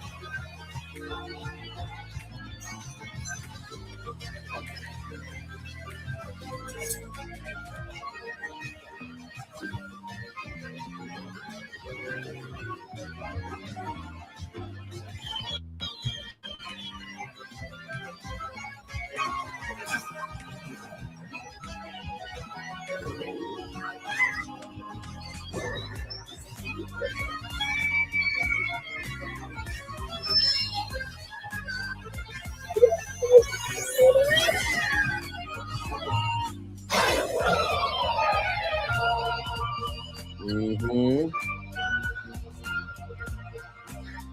One more thing, Astro.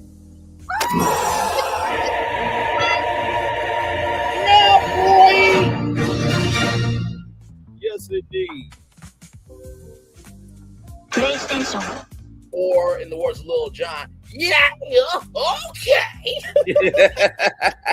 Y'all, we did that in 1 hour, 42 minutes, and 38 seconds. Y'all, I did not know if I had the energy to do this again. Of course, this is the remixed rebrand master plan. Okay, so my Lord Jesus, my Lord, y'all. That's. Spectrum abre cada día una puerta a posibilidades sin límites. Con Spectrum tus juegos te transportan a otro universo. That's the plan. That's the plan, y'all.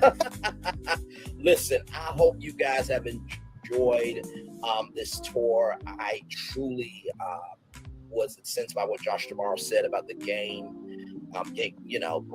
Trying to bring Epic Games and Disney parks together when they already did with Virtual Magic Kingdom. I just felt it was completely out of line, classless, and disrespectful behavior to the fans who played Virtual Magic Kingdom all those years ago. It's to the point where my VMK still exists as the fireworks are going off behind us here for Astrobot, right?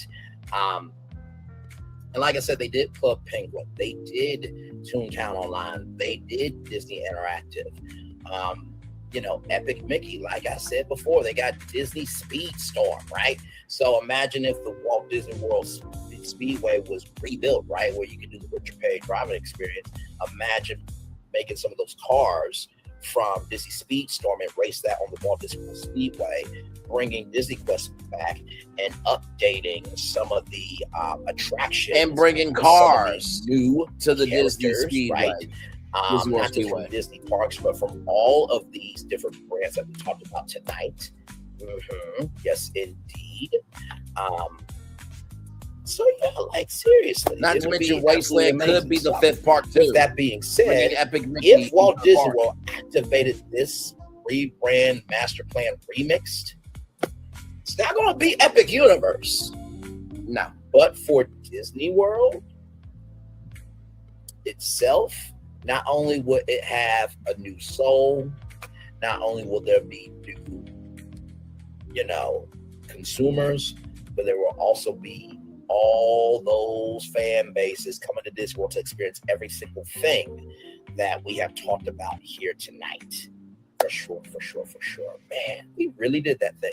And because of this rebrand master plan, they would have been able to air this commercial.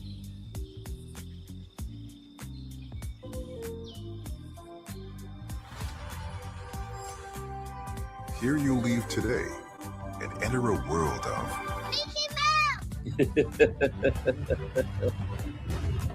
oh man. World of princesses.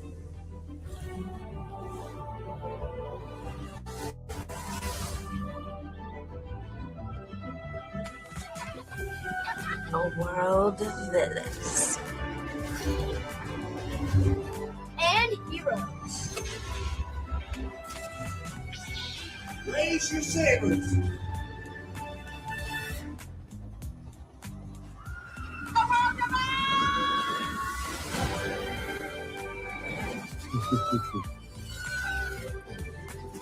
A world of other worlds.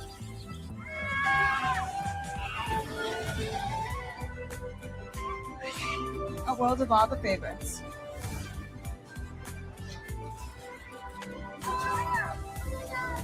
A world of throwbacks.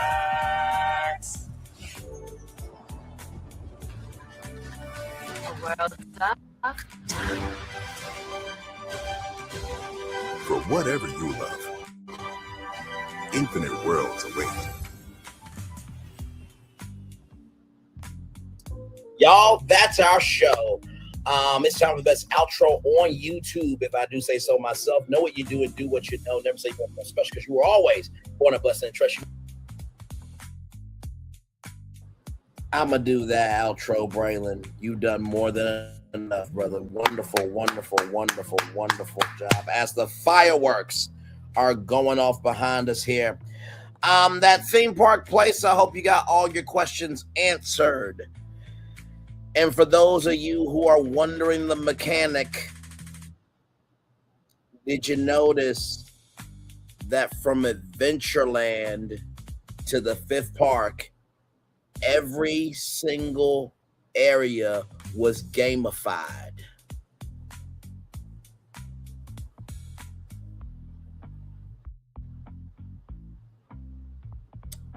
Every single area was gamified. Every single area was gamified.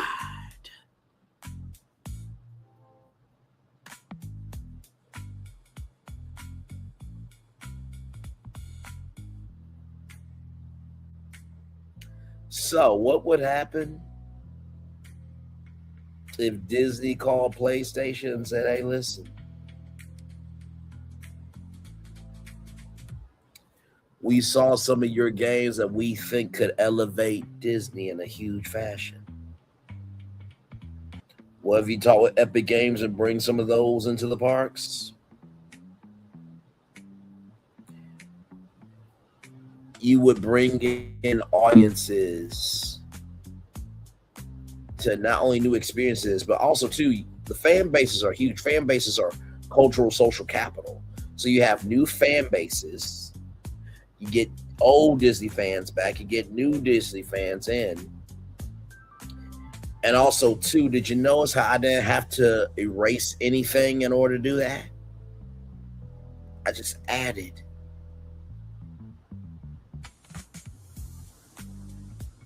I didn't have to erase anything. I just added. I did not have to erase anything. I just added. So Marv, is your question answered? Lauren, is your question answered of that Americana? WDW Pro, is your question answered about how Disney would use that investment? And Ron, I can't play the video anymore. I think Phil will end the friendship if I play the video one more time. So I'm not going to lose him as a friend. But I hope you know there is a one, there is one, there is two, and there is three. And those three people form a little something called BFP. Imagineering.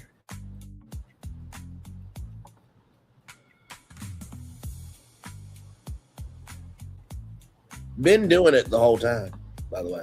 Just want to say that. So to that part place, great job on the rumor. But next time, before any of y'all open up y'all mouths, do your research, do your due diligence, and give a damn up and ish about the weight of how you move.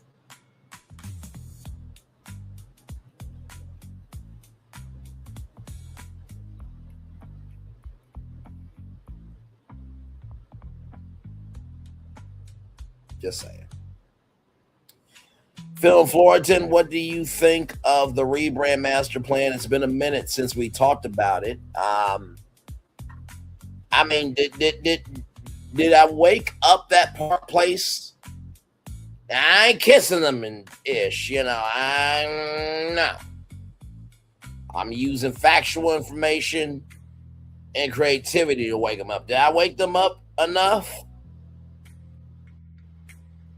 I hope I did, because this is it. I ain't got nothing else. I don't know what to tell.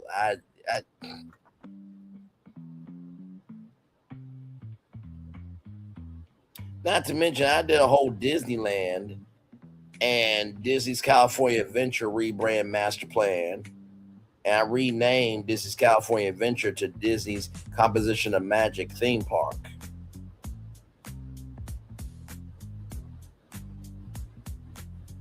Disney's Composition of Magic California Adventure theme park at that.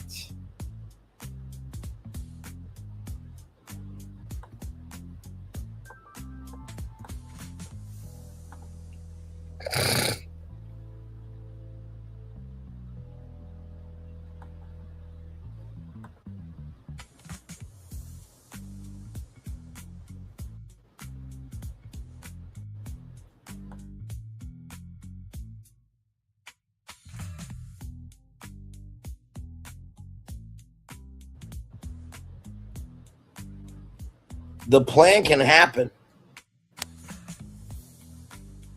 And Phil, how many attractions and stuff did we talk about tonight in this particular live stream?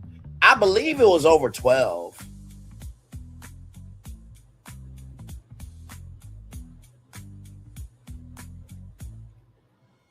Now, were there 12 attractions in one park? No. Because we got to work with what we have, right? But every park, 5 lands, so 4 parks. But if you really want to talk about 5 lands, so 5, 6, 7, 8, 9, 10. We did 10 for one ride earlier, correct? Absolutely, we did 10 for one ride. Frozen Air After, correct? But for tonight's live, 5 lands. So basically, the plan that I implemented again tonight with the Walt Disney World Rebrand Master Plan, 5, 6, 7, 8, 9, 10. We made 10 new parks on that property, Culture Casino. 5 new parks. So 5 theme parks altogether, but 5 lands in Magic Kingdom. Because some people say, hey, Adventureland is a theme park, right? So you got to think about that as well. So 5 theme parks in totality, but 10 theme parks overall, and each one of them got something new.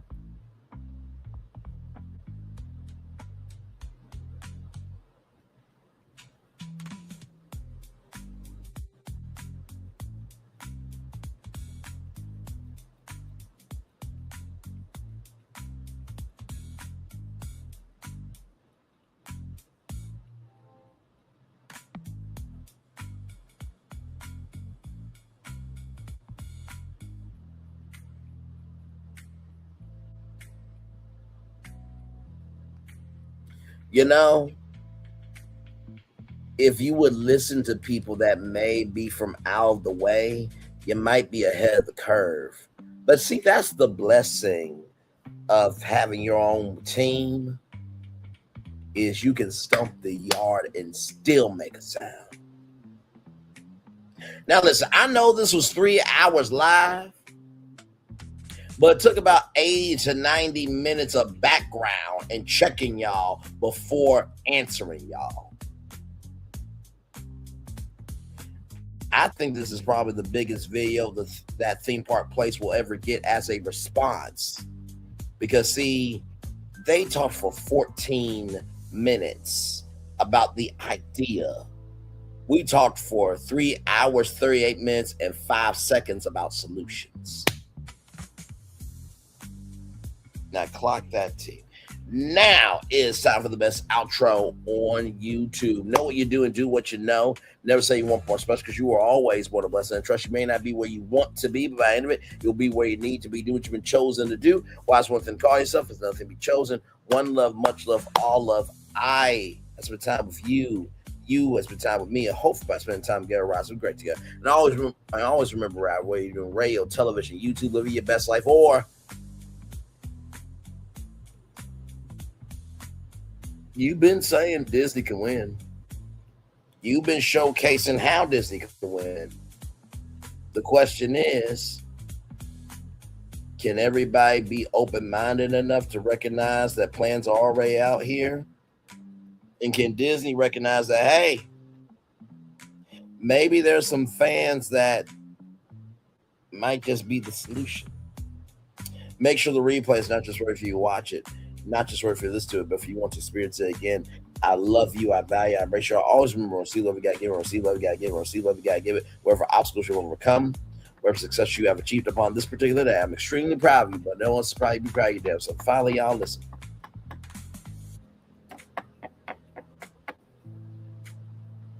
Josh tomorrow got a lot of work to do. And truly, I wish him well. I wish Dana Walden well. I wish all the staffs and crews at Disney well. Because the truest test, I said this about Melody Cherie Rogers and Nick Cannon, the truest, what did I say? The strength of a brand, you don't know how strong it is until it's been tested. You don't know how strong a brand is until it's been tested. You do not know how strong a brand is until it's been tested. Disney got to 100 years because of cultural capital. But now to get to the next 100, they're going to have to reflect quality and not just ride their coattails of We Disney. And that's going to be the real test. You heard? Commercial break and fireworks coming your way for the day that was, for the day that's come, for the blessed known way for you, me, all of us, as a society, as people, as culture. I feel the love. I'll send it right back to you. Good night, everybody. Love you. Bye-bye.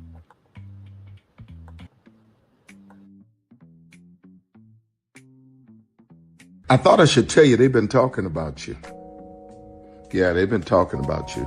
They've been talking about the fact that they've done everything they could to stop you and everything they could to block you, but you still win.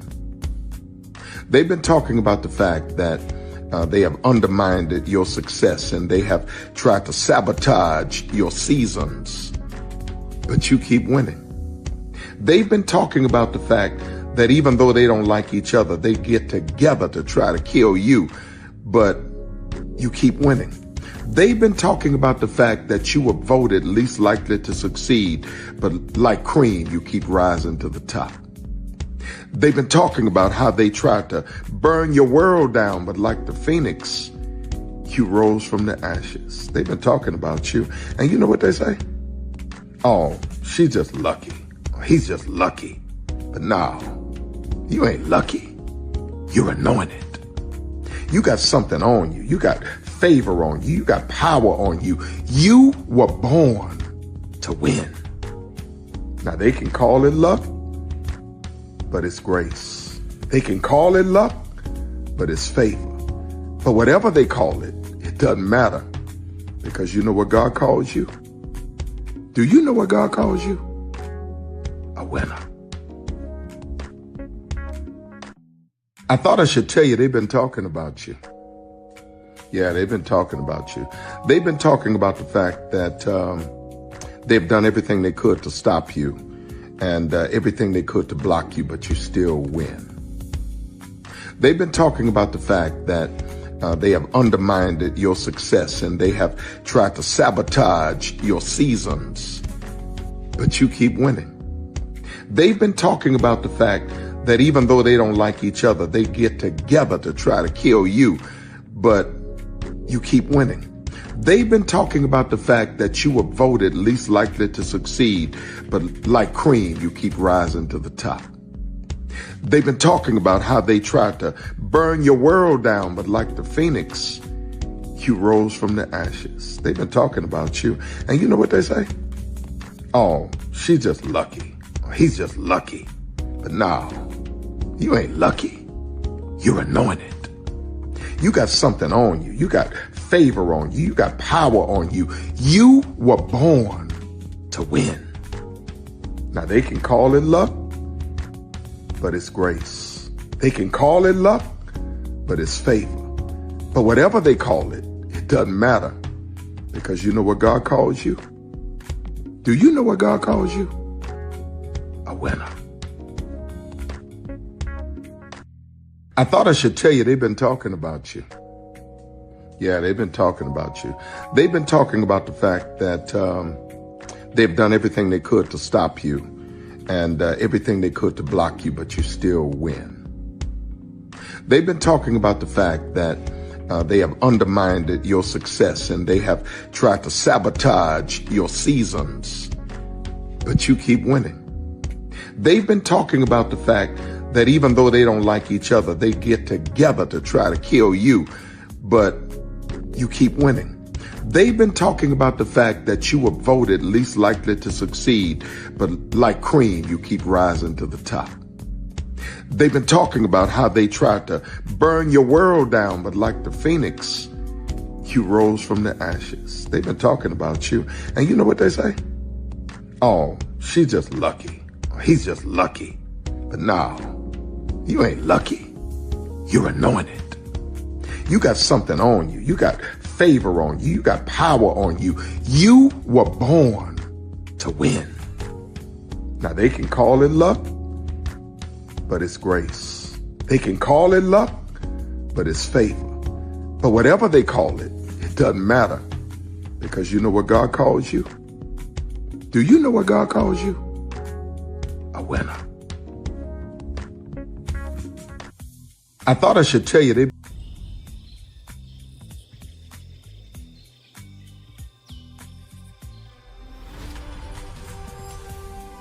Here you leave today and enter a world of Mickey Mouse! A world of princesses.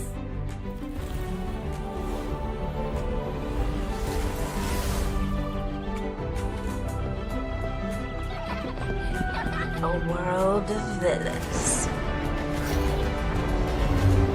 And heroes. Raise your sabers.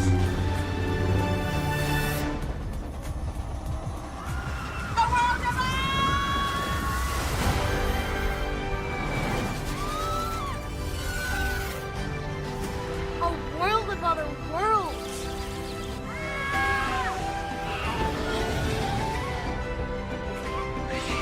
A world of all the favorites.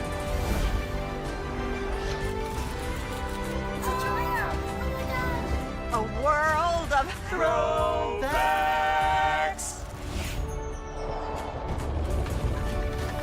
A world of For whatever you love, infinite worlds await.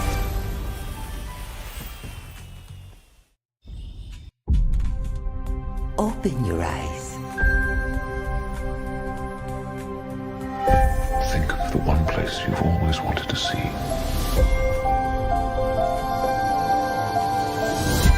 This is where our magic comes from.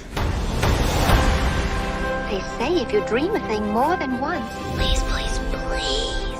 it's sure to come true. Everything you see exists together in the great circle of life.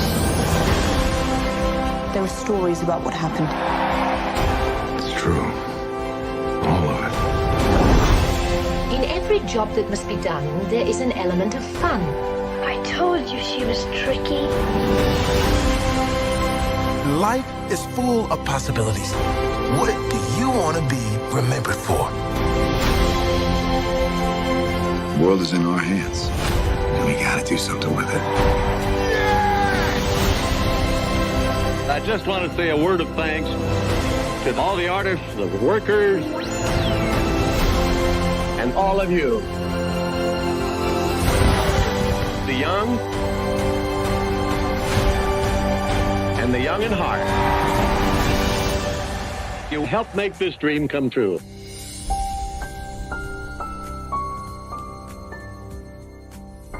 Because here's the thing, a good streamer can find other content. Because here's the thing, a good streamer can find other content. Because here's the thing, a good streamer can find other content. Because here's the thing, a good streamer can find other content. Because here's the thing, a good streamer can find other content. Because here's the thing, a good streamer can find other content. Because here's the thing, a good streamer can find other content. Because here's the thing, a good streamer can find other content. Because here's the thing, a good streamer can find other content. Because here's the thing, a good streamer can find other content. Because here's the thing, a good streamer can find other content. Because here's the thing, a good streamer can find other content. Because here's the thing, a good streamer can find other content. Because here's the thing, a good streamer can find other content. Because here's the thing, a good streamer can find other content. Because here's the thing, a good streamer can find other content. Because here's the thing, a good streamer can find other content. Because here's the thing, a good streamer can find other content. Because here's the thing, a good streamer can find other content.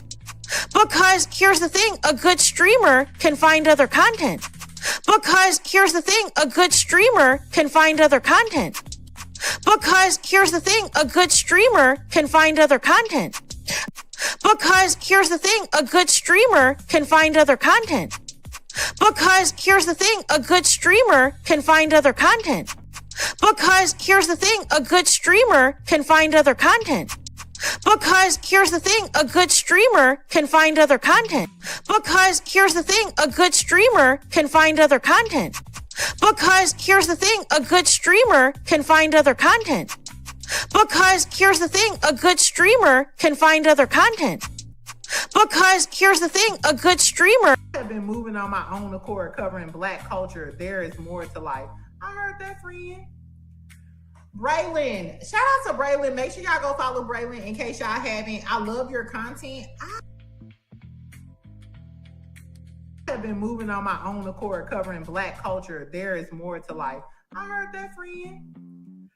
Braylon, shout out to Braylon. Make sure y'all go follow Braylon in case y'all haven't. I love your content. I have been moving on my own accord, covering Black culture. There is more to life. I heard that, friend. Braylon, shout out to Braylon. Make sure y'all go follow Braylon in case y'all haven't. I love your content. I have been moving on my own accord, covering Black culture. There is more to life. I heard that, friend. Braylon, shout out to Braylon. Make sure y'all go follow Braylon in case y'all haven't. I love your content. I have been moving on my own accord, covering Black culture. There is more to life. I heard that, friend. Braylon, shout out to Braylon. Make sure y'all go follow Braylon in case y'all haven't. I love your content. Child, Braylon been over there doing his thing, minding his GD business, staying out of trouble, trying to get the folks some positive stuff to talk about, besides lying all the damn time. Child, Braylon been over there doing his thing, minding his GD business, staying out of trouble, trying to get the folks some positive stuff to talk about, besides lying all the damn time. Child, Braylon been over there doing his thing, minding his GD business, staying out of trouble, trying to get the folks some positive stuff to talk about, besides lying all the damn time. Child, Braylon been over there doing his thing, minding his GD business, staying out of trouble, trying to get the folks some positive stuff to talk about, besides lying all the damn time. Child, Braylon been over there doing his thing, minding his GD business, staying out of trouble, trying to get the folks some positive stuff to talk about, besides lying all the damn time. Child, Braylon been over there doing his thing, minding his GD business, staying out of trouble, trying to get the folks some positive stuff to talk about, besides lying all the damn time. Child, Braylon been over there doing his thing, minding his GD business, staying out of trouble, trying to get the folks some positive stuff to talk about, besides lying all the damn time. Child, Braylon been over there doing his thing, minding his GD business, staying out of trouble, trying to get the folks some positive stuff to talk about, besides lying all the damn time. Child, Braylon been over there doing his thing, minding his GD business, staying out of trouble, trying to get the folks some positive stuff to talk about, besides lying all the damn time. Child, Braylon been over there doing his thing, minding his GD business, staying out of trouble, trying to get the folks some positive stuff to talk about, besides lying all the damn time. Child, Braylon been over there doing his thing, minding his GD business, staying out of trouble, trying to get the folks some positive stuff to talk about. Besides lying all the damn time.